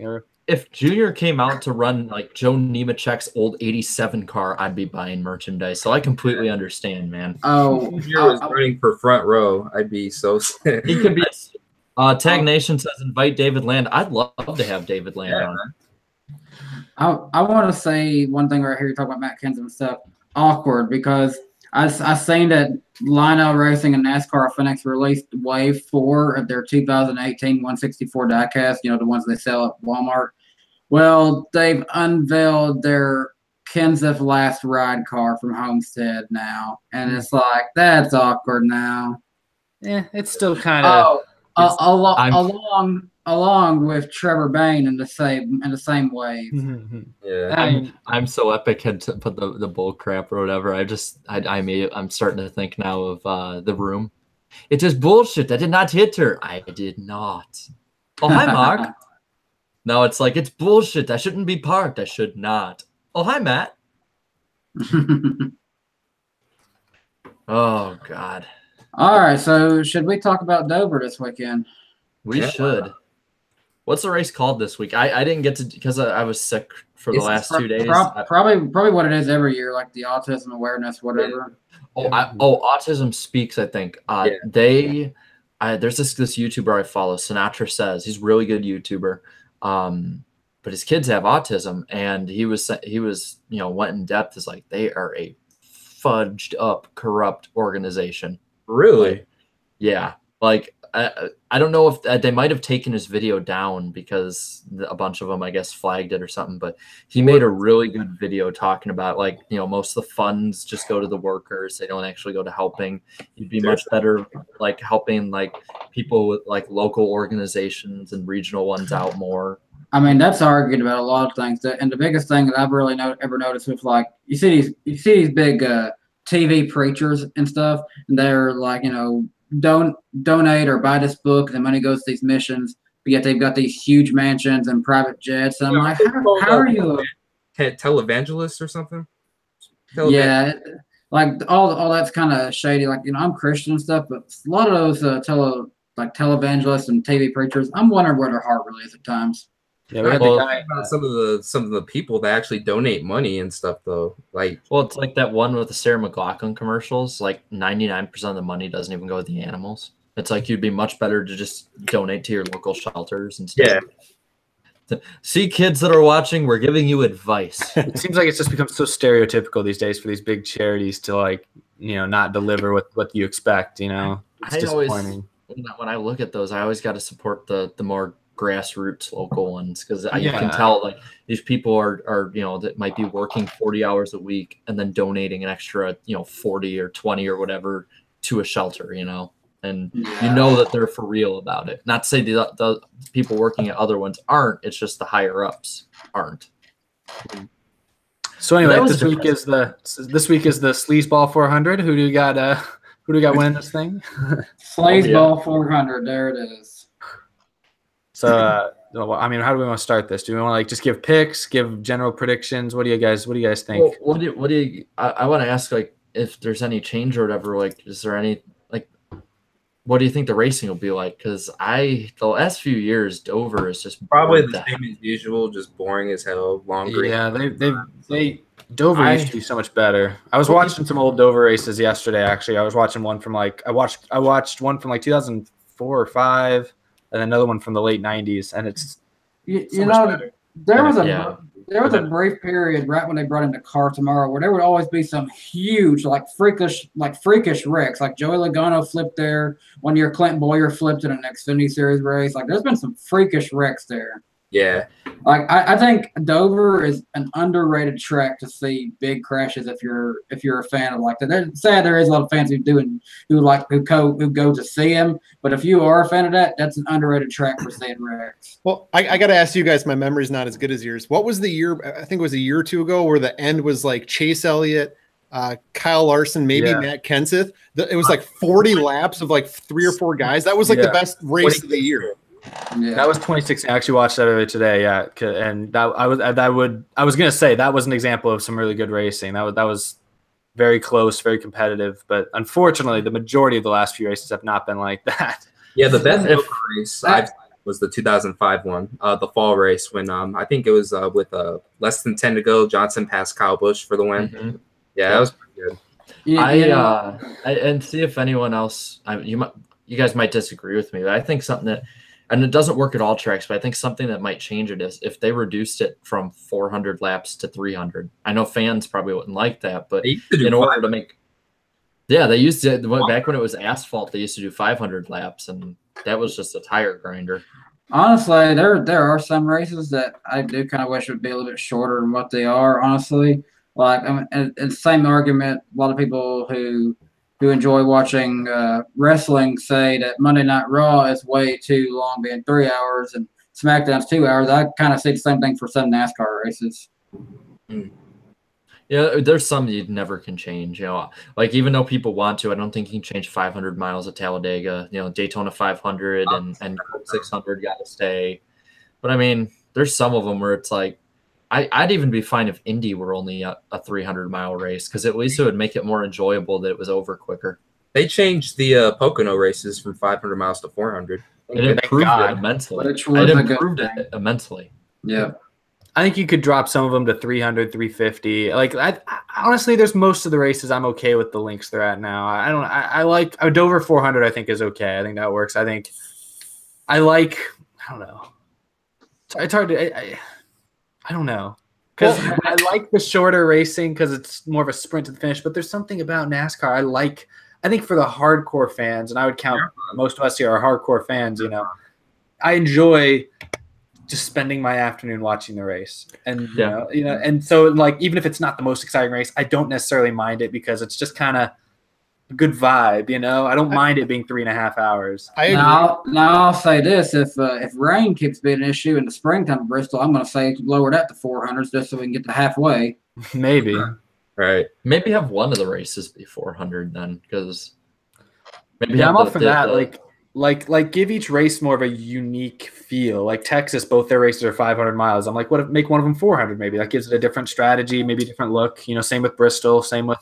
I don't know. Several other tracks probably do similar things. I don't know. Auto Club Michigan's always 400, but I don't know. I always like that with Talladega, even though it literally makes no sense and you can't just make up that random mile difference. They always had the spring one to $4.99.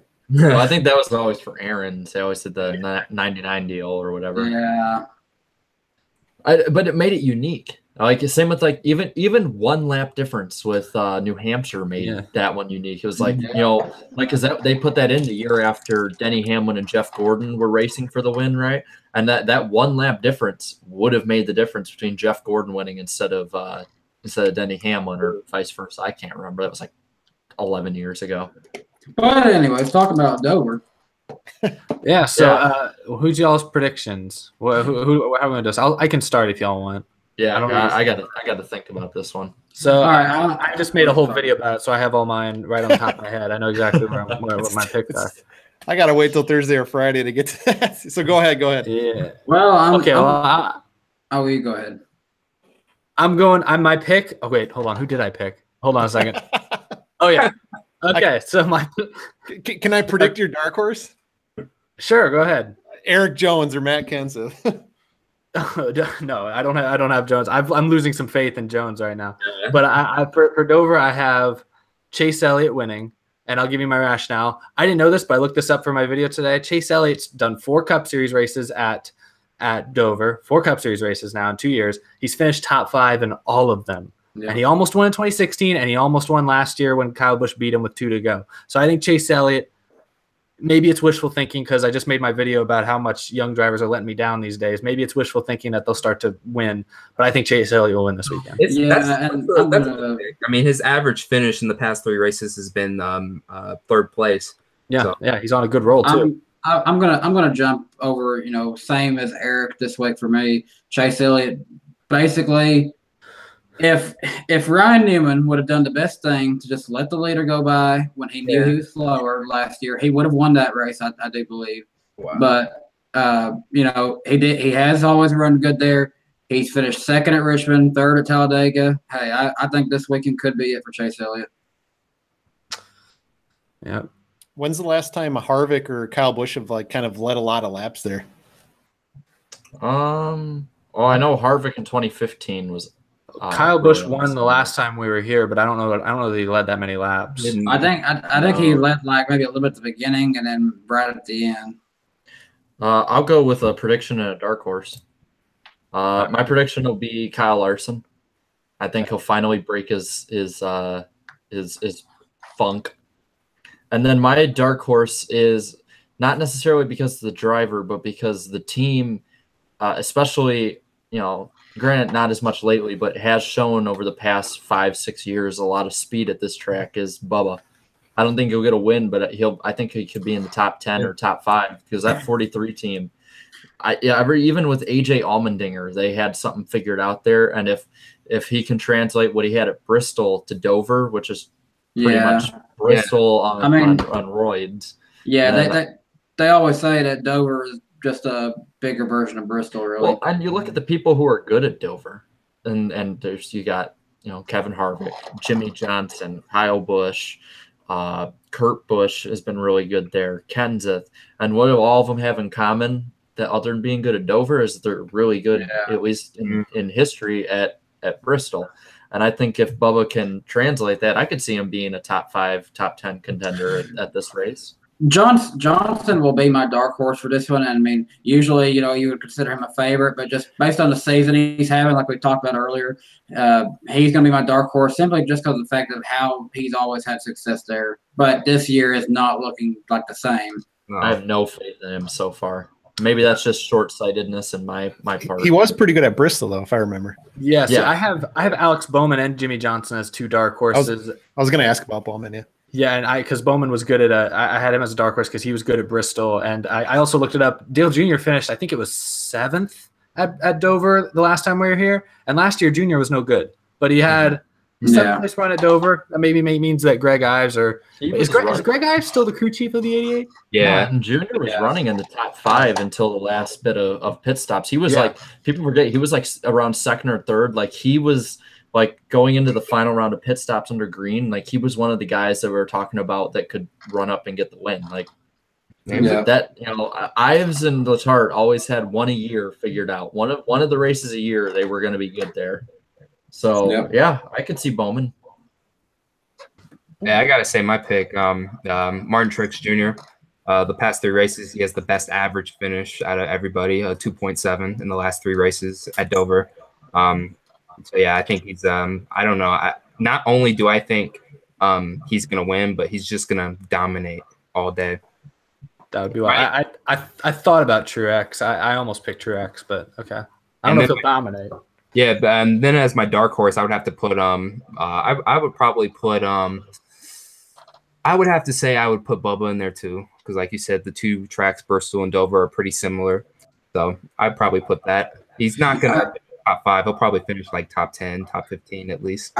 I think the thing with Truex is that we've been away from so many tracks for a while that he's usually considered really great at. We've been away from some of those for quite some time, and it's really distracting us from the fact that, oh, hey, Truex could snap at any second and win every race. Well, yeah, he wrecked at Texas, so yeah. Yeah. But he had a decent day at Texas. He was running top 5. I think he was running second or something when he blew a tire. He wasn't running bad. Yeah. Oh, hey, someone here. I just got a video comment on one of my videos. Someone said, in other news, it's Kyle Busch's birthday. I didn't know that. I did see that. Kurt Busch made a joke or something about it. I saw on Twitter. Happy birthday, Shrub. Happy birthday, Kyle. Happy birthday, Shrub. See, I don't want to call Kyle Busch a shrub anymore. Like, I don't know. Just for me, like, he's been humanized way too much when I see all the stuff of him and his family. Like, they're honestly a cute family. And like, I'm just saying it in fun. It makes it way too hard for me to dislike Kyle Busch now. Well, Kyle Busch has a good enough sense of humor. I think he wouldn't be too butthurt over it. Orca Flop asked, can you please talk about the Toyota Supra rumors? I would if I knew what they were. Yeah, I haven't heard that rumor. I saw that comment. I've been kind of ignoring it just because I haven't heard that. I don't think that's a real rumor yet. The what? I think Camry's here for a while. They just got the car where it not only does good on the racetrack, it actually looks pretty good on the road now, actually. Tyler Johnson, my pick is the dead Talladega fan. Yeah. Oh, man. Yeah, AB68 says he hasn't heard of that rumor, too, and he's sort of been our comment litmus test for a lot of this stuff. I was just looking up pictures of the Supra because I actually didn't know what it looked like, and I don't know, it doesn't look like a NASCAR race car. It doesn't look close enough to what the Mustang or the Camaro are going to be doing. I want to look it up, too, so... You got to be careful with the rumors you hear online. I saw people yesterday on Facebook going crazy saying something about Christopher Bell leaving NASCAR after this year. I was like, that ain't happening. Where would he go? Even with like TV, I saw that with like the chick that's the teenager in Fear the Walking Dead. She was in like that Tornado movie a few years ago. They're saying like she's quitting acting or something, and it's like, where else is this at? Yeah, nowhere.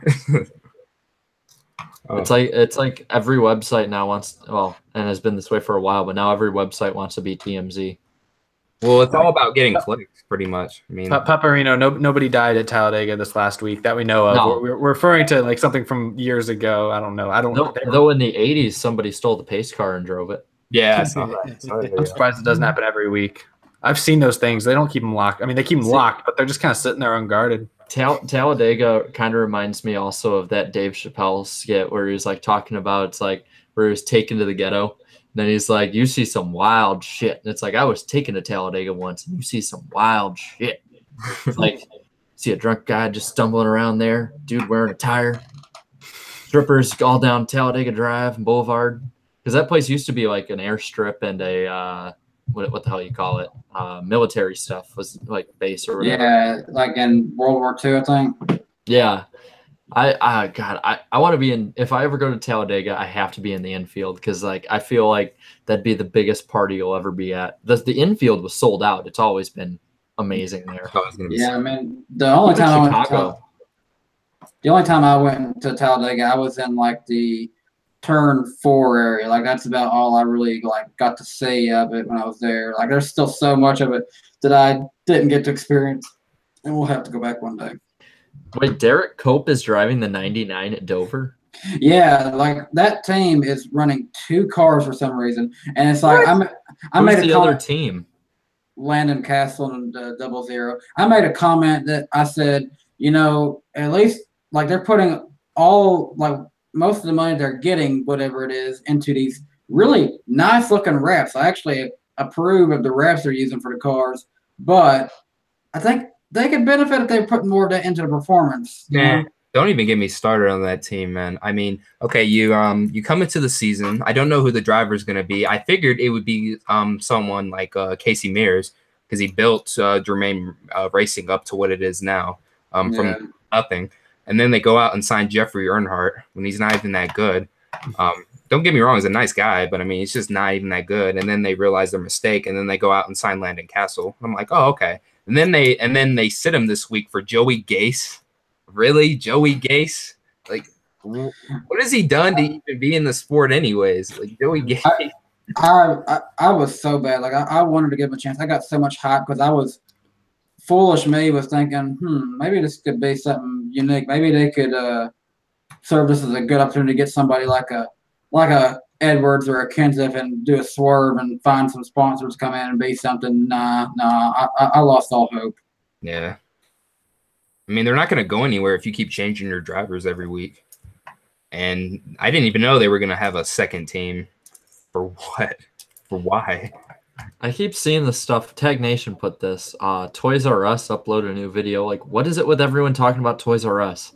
Like, even before the show started, it was in the chat. Aren't they out of business? Yeah. They're going out of business, but why is it relevant? Why am I hearing this right here, right now? What? Yeah, I just keep seeing it, and I have to address it because it's like, why? Unless Toys R Us is having a super good deal on whatever NASCAR diecast they have left, I couldn't really care. They have NASCAR diecast? Like the little ones you see at Walmart and stuff. Yeah. Toys R Us hasn't been relevant to me since I was like 8, so that's where I stand on the issue. Let's see. Do you think that there's a driver that might be doing drugs that we don't know about, says Swagmaster 40? Ooh. Probably. That's trouble. Danny. I don't know what in NASCAR Nixon. Kurt Busch. Yeah, it's anger management pills. Yeah. Like in NASCAR Nixon's Facebook group, I remember someone saying that Hamlin's on cocaine. Yeah, there's been a rumor because his nose keeps going up. There's been a rumor for a long time that Denny has done cocaine every now and again. You know how Denny was blaming everyone else. Well, Denny blaming everyone else is kind of like, after people started saying that stuff and it started gaining traction, it almost makes you seem guilty. Yeah. Like, no, I don't. All the younger guys there that I don't like do it. Really? Like, really, Denny? Yeah, but other than that, I hadn't really heard of anyone else. There's probably there's always somebody. Yeah. There's probably someone trying to go like all Leonardo DiCaprio and Wolf of Wall Street, and morphine because it's awesome. Awesome. Ooh, this ain't fun right here. I got a tweet here from Aaron Hall. He said, "Nothing like cleaning the cigarette smell of these diecasts I bought while watching the podcast. That is the worst thing if you ever buy a diecast off of eBay." And this is a really good one. This is the one from Dale Earnhardt's last victory. But when you get it from somebody who has just had it at home where they do nothing but smoke, I mean, it's gross. Like, it yellows out the chassis of it. It's gross. That's never happened to me, ever. But has happened to me, too. But I've seen plenty of people, because there's a Facebook group that I'm in. It's nothing but, like, NASCAR diecast, and I've seen some horror stories from that. So that's sad because like a lot of them probably are like the really good old ones. But people just are like, screw it, I can make $70 off of or whatever they sell them at. I've had a couple people. This is unrelated or sort of unrelated. I've had a couple people tweet me during the stream. I was just looking out since I was scrolling through. I've had literally 3 people tweet me this graph. The average age. This literally came out today. Coincidence. I think they saw my video.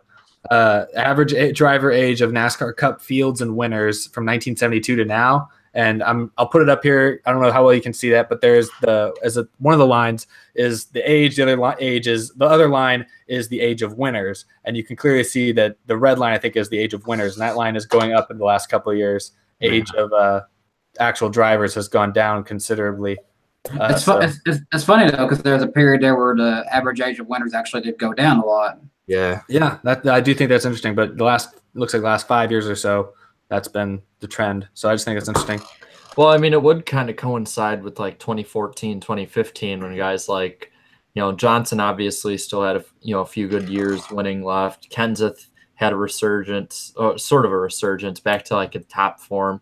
Junior had a career resurgence. Harvick, nowhere. Harvick, so I mean, that would make sense. I think it's going to drop down pretty soon. I mean, how old? I'd probably say within the next 2 years, it'll probably drop down dramatically. So because Kyle Busch, we checked last week. I think Kyle Busch is, how old is he? Wow, I weigh more than him. Granted, he's taller than me though. 33. Damn. Yeah. But today. Yeah, 33 today. I was going to say, I credited Double E on his recent video where he was being critical of the younger drivers. He's been getting at it each week, saying that the popularity has been going down because the famous drivers have been leaving. But he was actually he had supporting arguments this week, and he did show the stat of drivers in their first 3 years and their wins. And in the back of my mind, because I was a Tony Stewart fan, I knew how many times he won, and I always remembered he had the record of most wins as a rookie. And I never thought about that in the last few years because I was just because Tony's sucked. I was like, well, which young guy am I going to follow? And I've been just so caught up in following or picking a new young driver. I never thought about, well, maybe the wins do matter. Because I like to see them run in the top 5, but so I had to credit them because I didn't think about that. And it just shows you that these young drivers just aren't getting it done right now. They're being thanks. Yeah. Well, before guys like Jeff Gordon, Tony Stewart, Kenseth Jr., Johnson, like rookies winning a lot in their first season, that wasn't something that just happened. Like Dale Earnhardt's first season was seen as a phenomenal rookie year, and I think he only had 1 win. Until this past generation of awesome drivers, a winning rookie was almost unheard of. And I think it's sort of regressing back to that. Yeah, there was actually a long winless drought. I think it was from Davey Allison's rookie season where a rookie didn't win a race all the way until 1999 when Tony Stewart finally won. Yeah, pretty much a decade. I really hope guys go back into that though. When you had guys like Burton's, Labonte, a whole bunch of really good drivers that were rookies at that point, and it shows how hard it is to win in Cup, especially when you first get in. Yeah, and I mentioned in the video, it's hard. It's unfair to put these expectations on these young drivers because, like you said, I think everyone kind of expects them to immediately fill the shoes of Jeff Gordon and Tony Stewart. But Jeff Gordon and Tony Stewart are anomalies. You do not see that very often. That's like a once-in-a-generation type deal. Never gonna find another Jeff Gordon or another Tony Stewart ever. At least, maybe not ever, but at least not for a long time. Well, yeah, that's what I meant. But Jeff Gordons don't just come out every few seasons and stuff. It's like maybe I would say every. Let's see. It's like trying to find a Tom Brady, a Brett Favre, an Aaron Rodgers. They're not in every draft. It's just I think fans have kind of just assumed that would happen. I think people saw, hey, that 24 car made it to the Final Four. Chase Elliott was good in the Xfinity. He can win in that 24 car, and he's been good, but he hasn't won a race. And I think people had unrealistic expectations, myself included. I'm shocked Chase Elliott hasn't won yet. I'm shocked Eric Jones hasn't won yet. I'm shocked that William Byron's actually doing about what I thought he'd do. He's starting to race better, so never mind on that one. But a lot of these guys, it's like I'm surprised that Larson hasn't won more races. It took him 3 years almost to win his first race. That's shocking to me. So it's just kind of. I think we all had unrealistic expectations just because of the generation that's the last generation of drivers. I also have to blame NASCAR for that too. Yeah, they played a part. Like you said, false advertisement. Mm-hmm. Yeah, no, it's a mixture of a lot of things. I think that's what's hurting this year. Who's in the commercial? Okay, Ryan Blaney. Let's see, 1 win. Kyle Larson, or not? Is Kyle Larson in that? I've seen him. So. I've seen Jones in them too. 0 wins. Suarez 0 wins. Bubba 0 wins. And Stenhouse 2 wins. Mm-hmm. See, I'll be fair to Bubba and to Suarez, just for the fact that this is his first year. He's only like 10 races in, and Suarez was put into like a situation that was stacked against him from the get-go with learning like a month before, or not even a month before the 500, like basically like the week before or whatever, that he was going to be racing in that car, having to get acclimated into Cup cars and start getting chemistry with a new team. So I can at least give him that, but it's like that grace period is ended pretty much for me now. Can I ask you guys about Suarez and his sponsorship? Because I remember Bubba was running for Kyle Busch, and it felt like kind of Bubba was in line for maybe the 20 car, one of the Gibbs cars, but Suarez kind of got that ride out of nowhere, I felt, and then got screwed over. And then it's kind of a similar thing happened to Edwards. Like Edwards just randomly disappeared. So I'm wondering if Eris is kind of behind the scenes doing things. I don't know. That's been a hot conspiracy. I have no idea. I haven't looked into that too much detail, but that is definitely a big. When it happened after that announcement, I honestly, genuinely believe that there is something there was part of it. I don't think Carl Edwards just 100% on his own decided I'm going to leave. I think some of them wanted to leave, but I don't think it was 100% his decision. That was the whole thing I had ever heard of. Like when because I was like waiting outside of a class to to go in, and that happened. I literally louder than this. I'm like, what? Well, no, like that, no. And I turned on the live stream of his announcement. It's like, holy shit, he's leaving.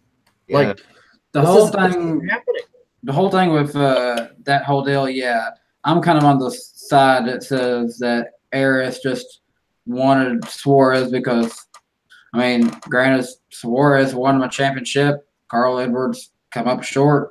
I don't know. But, and then there's other things where, like, Subway, I feel like they were always exclusively more on the side of Carl Edwards. And I feel like Subway got the first excuse they could to back out of the contract. I wonder if Eris would still make this decision if they could go back and do it again. Because I think, Suarez was coming off of an Xfinity championship in an Eris car, so they were feeling high on him. He was becoming the spokesperson of their sponsor, of their brand, and he probably still is. I mean, where else do you see Eris anywhere? I don't see Eris. I don't even barely know what they do.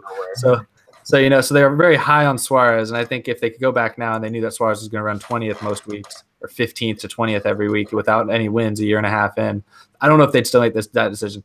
I don't know that it was all an Eris decision. I think Eris had something to do with it, and I honestly, to be 100% honest, I don't remember where or how Suarez came to the Xfinity Series. I wasn't paying that close of attention in 2015 or so. The only thing I've ever seen Eris is in my grandpa's garage. His DVR thing is made by Eris. That's the only thing I've ever seen from Eris. I was trying to think. Are they making? I don't even know what the hell Eris is anyways. My internet modem is Eris brand. I mean, I know they do modems and stuff, but it's like that's not. I'll look up.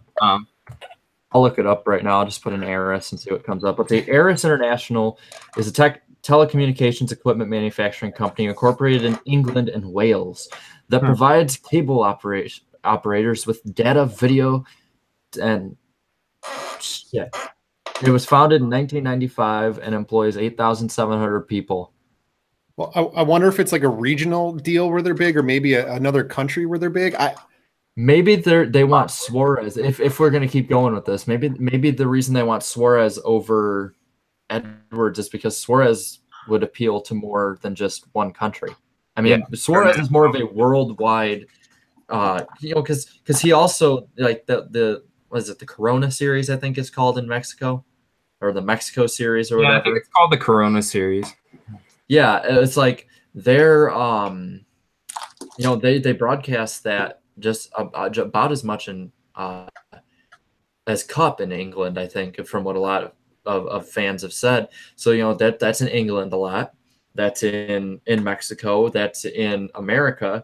You can see that, and a lot of it on YouTube. But at the same time, you also can see it in Canada. I mean, that's 4 big countries right there, 4 markets. That I mean, Carl Edwards. I love him to death. He's a great driver and a nice personality. He's a great guy when I met him. But outside of America, how many people know Carl Edwards? That's a fair assessment, because I've seen around. I feel like I see a decent amount of Suarez fans. Probably not as many as I saw as Edwards, but I'm mostly constricted to America, where I see all these Edwards fans or Suarez fans.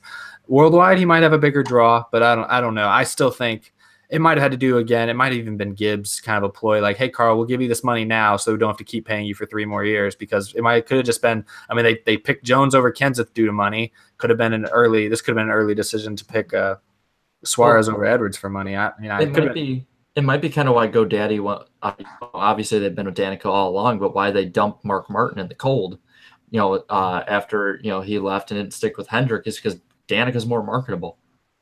She's not a good driver, but she's way more marketable than the other drivers out there. I'd say that when it comes to getting new fans, she's even more marketable than guys like Gordon and Jr., because people outside of the sport know her better and see her more. So that's the thing. Like a lot of these sponsorship things is that you don't need to be especially good at first, as long as you draw the eyeballs. And with Suarez being the first non-American driver to win a National Touring Series championship, that I feel like if the Eris theory is right, then Eris would be like, okay, we got to jump on this now. Yeah. I mean, now everyone sees Eris all the time, even if it's just because he's crashing. No, I think. And then Baker says Mark Martin. How about Brad Keselowski? Yeah, Yeah, I mean they had a good partnership with Brad going. I mean, he got him in victory lane quite a few times in 2009. Yeah, and he was up and running well in the 25 car and Cup. I mean, I like this idea, Pupperino, and I think Swagmaster has also said it. One of these guys has said it. We should say biggest? Yeah, Swagmaster, what's the biggest NASCAR conspiracy? How about we just go with that question since we're talking about it? I think this Edwards one, Suarez one, is pretty big, especially because I'm a guy. I like Carl Edwards a lot, and I actually like Daniel Suarez a lot. But it just seems so like so much happened behind closed doors, you know. A big one, then, as a Dale Jr. fan, I don't like to say because I don't think it was, but a lot of in the chat they've talked about it already is that Pepsi 400. I don't think it was, but it's the perfect scenario. I think the only reason I don't think that it was completely like a fix or whatever is because you saw how good that team was before and how good that team was after the fact, and I don't think NASCAR, to cover their ass, would fix 4 straight Talladega races and a Daytona 500, and it could be though. And if I'm proven wrong, it would break my heart. But maybe that's just the biased Junior fan. I will say 2010, that Nationwide Series race where he ran the 3-car. 3-car. That one felt like it. That's definitely a big conspiracy. Well, you don't want to be the guy to pass him in that race either. Yeah. You know, Joey Logano had a huge run and he didn't. Like Joey said himself, he's like, I didn't want to be the guy to do that. Yeah. Tyler Johnson conspiracy, Amy Earnhardt made Junior leave. I think we all pretty much, especially with concussions, everyone assumed that. I mean, she even made him in 2012 promise if he got another concussion that he'd retire. So I think Junior actually said that, like, I think he had a quote like, Amy won't let me get back in another car or something like that. It was something he said at one point, which I'm like, I mean, I don't think that was the full decision. I think he definitely agreed with her, but yeah, I mean, she had a part in it. Yeah. Oh, totally. Which I don't blame him. I mean, I've had concussions and it made me quit football. It's just at the point you gotta gauge the odds of what it's worth. And there seems to be something every year that is so uniquely perfect about who wins the poll at Daytona. That's what I was gonna say. Yeah. Elliott, Jr., Austin Dillon, Danica Patrick, Bowman, Dodge with Bill Elliott. Yeah, it's and again, like when it goes to when you look at it in the grand scheme of things, the pole at Daytona doesn't really matter. It's just who's. But shoot, you look back at some races, I don't think that existed. Like 2007, David Gilliland was on the pole for that one in the 38 M&M's car. Yeah, that was a big shocker. Well, he tied Jeff Gordon at Talladega for the pole. And I remember the only reason I remember that is because he did over the radio. The guy's like, "It's a damn tie," and because of owners' points, Jeff Gordon got the pole instead. I'm gonna look up kid from Georgia. Kid from Georgia says. Okay, yeah, kid from Georgia says, "I guess we'll have to wait for Junior's book to learn about him and Amy's decision." See, I don't think he's gonna throw his wife under the bus if she was the reason. Like, you understand how much hate she would get if he said that. She was getting some hate by some of Junior Nation last year when she didn't want him to run the Clash because he won 2 polls. So he was she got hate for him talking about at New Hampshire, talking about the whole political thing after like Trump and stuff. She got hate for that. And granted, I guess he would have changed. He never really was too political, but it's like if Junior changes in any way, she's the one who gets hate, whether it's warranted or not. And almost, I want to say every time it's not warranted. Yeah. So yeah, he has no way in hell, especially since she is the mother of his child. No way in hell he's throwing her under the bus, even if it was completely her decision. He kind of a dig if he did now, you know. And I don't blame him. Like, I wouldn't want to throw her. That just makes that would be if he were to do that, he would be a shitty person. Yeah, I'm like, bro, that's your wife, bro. Like, you can't do that. Well, at the same time, it's important for I think Junior fans to understand that it wasn't she doesn't pull all the levers. She doesn't make all the decisions. I think Junior's definitely carries. At the end of the day, I think he makes the final word, especially on his career. And I think it's a combination of things. But Yeah, and Jared Edwards says it best. Like a real Dale Jr. fan, I think would be happy for him leaving. Yeah, you know, there's a whole world outside of NASCAR, and all have a break. And I agree. And with the concussion stuff, it's like, who was it in the chat? He might have disappeared. Yeah, Alaskan Yankees are same here about why he stopped playing football. It sucked. It's like people don't understand, especially people who haven't had head injuries, is like how terrifying it is. Like you don't know what's going on, and like a lot of the times, most of the people around you, even that know you best, don't understand what's going on inside your head. So I don't. When Junior announced he retired, and it was for a long time, my pinned tweet until I met him, is I put this long thing basically like, listen, you know, it's his time to leave. I wish he wasn't. I wish I could watch him longer, but it's like, this is his decision. If he's happy, I'm happy. You know, like if everything is meant to serve the fans, then there's no point really in being that person. You know, you gotta move on, man. These you just gotta move on, bro. I think it's want someone to hate. What's Teresa Earnhardt? Yeah. Don't even. I don't even want to talk. There we go. The evil stepmother of NASCAR. We've already done her. We talked about her past week. The gold digger, the hugest, biggest gold digger ever in NASCAR history. I've never seen, or maybe in sports history, like bigger gold digger in my life. She seriously, like when he was alive, she seriously did, I think, made Dale Earnhardt a little bit of a better man. He was very happy, but when when he passed away and he wasn't there to be the one in charge, she changed in a bad way. Yeah, and it's sad. It really is sad how much that fell apart. Because like we can talk all we want, what ifs, we'll never know for sure. But you know, the way it looked is that he was building a dynasty for his children and just in general in the sport. It was turning into one. I mean, he was Junior was so dominant, and then like Teresa just blows it up. Yeah, that team lived off it for a few years, but it's like without that guiding influence. What year did DEI open? 2009. You mean open? Sorry. What year did they open? 1999. 1997, 98, something like 97. 97. And then before that, they did DEI in the 80s was just like, a regional kind of thing. It was a late models. If Dale Earnhardt wanted to announce, basically, he just that was his late model team. But yeah, it didn't really get big until 96 or 97, I believe. So, I mean, it really, within the Cup Series, only lasted just maybe 10 or just a little bit more years. It's kind of like a larger scale MWR. Pretty much. If you think about it. I mean, they just got which is kind of sad to think about. Yeah, it's got more wins. Well, and that's why I always have to beg to differ when people say, well, Junior's overrated because he's Hendrick. Like, he was bad at Hendrick for a few years, but he was awesome in subpar equipment. So I don't know what, I think that affected him mentally more than anything. But yeah. He's not overrated. I think he made some bad career decisions, like when him and Tony Uri Sr. split up. That was the first bad decision.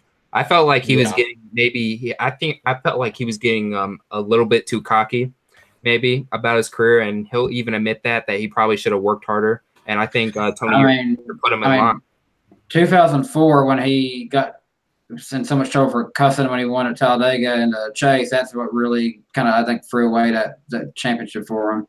No, but the relationship between him and Tony Sr. was so damaged to the point, like in the last race of the season at Homestead, they did not talk the whole weekend. I don't know how that's possible for you not to talk to your crew chief the whole weekend. I don't even know how that's possible. He looked really disconnected for a window of time there. I don't know if that was the year, but his post-race interviews were so sad and depressing. Like, I don't know what happened. Like, he just was like disconnected. Honestly, he was like, it wasn't like that in 08 or 7, but when I started watching, like, anytime he'd do bad, he was like watching a Chase Elliott interview. Oh gosh. and then just the whole period of Lance McGrew was just so sad too. Oh man. Yeah, talk about a huge disappointment. Yeah, I feel bad right now because it's like we're all talking about this. We all are Junior fans or have Junior stuff on, and then there's Eric in the middle, like, hey, we're I root for the guy who actually won a championship from the rookie class. Hey, it's okay. I know most of the 47 people watching, probably 30 of them care more about what y'all have to say about. Don't worry about it. We probably should change the subject anyway. Because I was going to ask a quick question about after the race last week. They're talking about ECR engines. How does that relationship still exist for the engines? But obviously DEI has gone away. Yeah, I don't know. I don't know. I have no clue. Maybe someone should look that up. I think all that is that they basically sold like the name when they sold like all the assets and stuff, and like it's just there. It's probably just the name. The name still exists. Maybe. All right. Something for her to get her money grubbing hands on. Ribbon. Yeah, I don't know. Yeah, let's get away from Reese Earnhardt. Yeah. Honestly, it's we went for our picks, haven't we? Or did we get everybody? I didn't give mine. Oh yeah, you didn't. I honestly have to look at past results because my memory. I'm an old man. I don't remember last week, but I gotta see. I gotta watch old videos. I'll probably end up kind of throwing Chase Elliott probably in my top 3. Kyle Larson. That's why I asked about Kyle Busch and Harvick, because those guys have just been the top guys. And was it Darian mentioned Truex, I think. So I didn't realize he had a 2-point whatever average finish. So that's looking like kind of the favorite. So I don't know. I gotta do some research. You got time. You don't have to have your fantasy lineup in until like Sunday morning. So oh yeah, how are you guys doing in fantasy? By the way, I am having a horrible season so far. I am. I'll pull it up right here. I started a league. This is the first year I'd ever done it, and it was going very well until I accidentally missed 2 weeks. And now I went from like being like 9th out of like 60 people. I was like, hey, not bad. To now I'm like 35th, and I'm like, well. Yeah, I'm like out of 41 so far. Overall, out of everybody who plays the game, I'm 17,435. Which, to be honest, overall, there's a lot of people who do this. Overall, I'm happy with that. In my league that I'm in the Tennessee NASCAR fans. That's got 100 members. I'm 7th actually. Nice. How many total points? I have 1,961 points. First place has 2,123. Dude, I have 1,500. Yeah, and I'm like 93rd. 1,000 or something like that. I think I'm the only person on the stream that actually doesn't do fantasy. I only do fantasy. I started doing it this year because of the new way you can play and stuff. You can only use a certain so many times. And that's a little rough there, but I feel bad because my fiance was doing better to me because she's in the same league as me. She missed the Bristol race because we were there and she forgot to put her picks in. Yeah, I forgot to do it for Texas when I was there, and then I subsequently forgot to do it for Bristol as well. And I was like, oh god, even though I had an extra day. Well, no, I guess not. I didn't have an extra day, but I felt dumb. Is it a season-long deal, or do they do like kind of just the regular season? Okay. I think isn't there another league that also does like a week-to-week basis? There's like another website. I don't know if there's not. DraftKings? It's like DraftKings. I thought there was another one more like FanDuel something. I'm really confused. I'm really confused. How is it that people can somehow win money doing that? I'm really confused on that. Yeah, I don't know either. Just ad people. Probably anytime you wonder where money's coming from, it's probably coming from advertisers or something. Yeah, but I don't know who wins that exactly. I don't know. Like whoever gets lucky and it's the best pick of the entire thing. I don't know. Yeah, I'm not sure. It's a waste of money to be honest with you, anyways. Oh. I like because like my dad in his fantasy football league, they started that before it was actually like cool. Like I remember my dad when I was little. He would keep track of all the points and everything, and would like be like always have the newspaper, always have like he was always on top of all of that, and so we sort of like granted we go through Yahoo, but we basically do the same thing. So I kind of like that where you just put $50 in a jar at the start of the year, and then whatever. I mean, granted it's different for NASCAR, because you don't have a Super Bowl and all that stuff, even though NASCAR's trying to. But at the same time, it's like I kind of like that old style better. I can't stand newer kind of fantasy things where they're like those to go with points by like the decimal and stuff. So if it's anything like the newer stuff, I'll stay away from it. But if it's anything like older stuff like what we do, I'd be willing to try it. Or if it just adds up the points from your picks throughout the year, I'd be willing to try it. Like fantasy, like NASCAR fantasy, it just for sure just adds up your points throughout the whole year. There's nothing like that. Then I could do that. Well, I'll tell you what, we've been streaming for a while. I'm actually starting to get kind of tired myself. That'd be cool. Oh, and everyone stay for not everyone in the chat, but like everyone on the panel. Like we usually talk for like 5 minutes or so after. So okay. Yeah. I'm looking at you, Darian. Me though, I'm the guy who's on the Eastern Standard Time, and it's 10:30 here, where it's like still 9 something your all's time, and Darian's over there like sun's still out. Yeah, it's 7. Yeah, it's starting to set right now. It's like 7:30. I'm waiting for that storm to finally hit. They said it was going to get bad around 10 or 11, so it's 9:30 here. You're gonna sleep great. Yeah, I gotta get up. I gotta get up early so I can make up for the running I lost, because I have a half. I stopped doing the half marathon videos, and I looked at my schedule this week, and I'm like, shit, that's next week. Damn. Picked a great time to get sick. Yeah, I got finals this week, so last day of class tomorrow. And then once that's done, thank goodness. I got my last test. I don't have any finals, luckily. All my classes just ended. This is my last week of classes, and so for tomorrow is my last test. Home free. I'll be on vacation next week, so I actually don't know if I'll be able to make it to the podcast next. Well, actually, I know I won't be able to be on the podcast next week. I'll be at Disney World on Wednesday night, so probably not gonna happen there. Wait, so you can't do it next week? I will not be on here next week, so I don't know. You'll have to do it on a different channel then. We'll do it on my channel then, I guess. I don't know. But yeah. So I'm just waiting for this week. Friday hits, I'm done. I'm home free. It'll be great.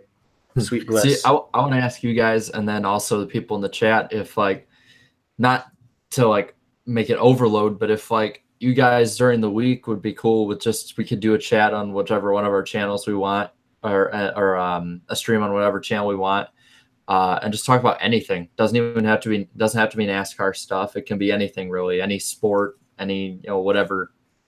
If you guys would be down for that, if the chat would be.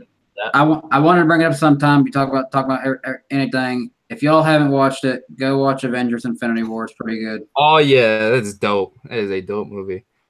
I'm gonna see that with some people. That's because I'm leaving this job I'm at next week, and that's my going away present that they're giving me, is they're taking me to see that. You'll like it. You'll like it. Good. I mean, I already know the spoilers because I'm not a huge Marvel buff, so. If anyone doesn't feel good, just let me know. Yeah, that's about to say. There's a big meme out there that even if you didn't watch it yet, you kind of already knew what it was from. Well, I'd sort of already known, from a few years ago. I'd sort of got some of the comics, and I was like, oh, damn. I assume anyone that dies is coming back, because that's just how stuff works for me. Bring them all back. Yeah, so it's that sort of takes any feeling I have for a lot of the deaths away. Especially since I sort of know what Thanos does with the Infinity Stones. All these 39 people are going to get hella pissed at us talking in depth about a movie that I'll bet at least 20 or 30 of them have not seen. Well, I'm saying vague for a reason. All right. No one is really spoiling anything. And the only thing I'll say about Thanos is that I think the Thanos character would be better off if he just bought a 300-acre farm in South Dakota and took a nap. Jared Edwards says, I watched it. The Joker died. LOL. Oh, damn. Which one, Jared? Yeah, guys, I hate to tell you this, but Han Solo dies in Captain America. So I actually spoiled that in Grant Force Awakens has been 3 years, so I can talk about it. I spoiled Han Solo's death for somebody because they were treating me like an asshole. You've told this story before, I think. I'll tell it again just because the people who haven't heard it and the people in the chat who might not have. So there's this person. I'm like, listen, I'm not going to spoil the movie. I just want to tell you something about it. He's, oh, don't tell me. I'm like, no, seriously. It's not even going to spoil it. It's not even about a scene in it. And I was going to tell him is something about the TIE fighters or something. It was nothing that would spoil whatsoever. No, I'm like, seriously, stop. And he's like, no. I'm like, Han Solo dies. His hair. I know. Yeah. Oh no, he's this dude's face. He's like, why would you say that? Don't stop treating me like shit. Somebody, foreign friend wrote, spoiler alert, Lightning McQueen didn't win the Piston Cup. Oh, man, I still haven't caught up on my mid-2000s Pixar films. We should probably do our outros. Yeah, probably should. Running out of things to talk about. I'll go first. Thanks everyone. I'm for watching tonight. I'm Eric. You can find me on my channel, Eric, and I make videos throughout the week. I got another video coming out tomorrow. I'll give you my picks for Dover. I kind of gave you a lot of the surface of my predictions in this episode for those of you who've been here the whole time. But yeah, Kyle Busch dies in Infinity War. You're exactly right, IDK player. I got you there. But anyway, yeah, that's me. Thanks everyone for coming on. Rusty, Darian, thanks for being here again. And hope to see y'all again soon. I guess not next week, but I'll see you guys. I'll watch from afar. I'll be in the hotel. I'll check out some of the stream, or I don't know what time it'll be. Maybe I'll be halfway. Maybe I'll be stuck on It's a Small World, and I'll check in on the stream, see what y'all are talking about. But anyway. And by the way, his name is DoubleEdud, not just Eric, like you said. One of these days I'll be big enough where you can just type in Eric. You can spell it however you want, and bam, there it'll be first thing. It's the first thing. You should do like a non-NASCAR vlog kind of channel, like a BS channel, just called It's Eric. Yeah, all 9 people would watch. But anyway, 4 of which are in here. Yeah, there we go. Thanks for watching, guys. I'll throw it over to I'll let you go, Rusty. You're on my screen. I see you. Yeah, thanks again, guys, for having me on. It's cool that you have Darian on again. He was awesome last week and the week before. You had Radman, and I can't wait for when you guys get Kamikaze on. I don't want to spoil anything, but hopefully that happens. And I'm gonna plug What Incarnation because I want to get What Incarnation on here someday. He's just big in the chat. He's everywhere on YouTube, so I thought I'd plug him there.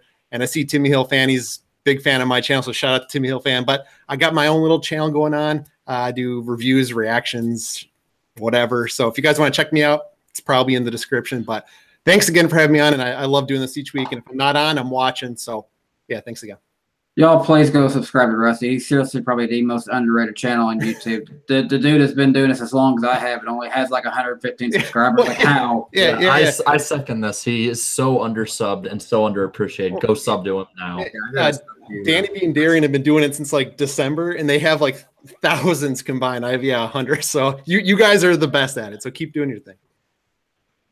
We need to give him the our weekly live stream bump in subscribers. The NASCAR bump.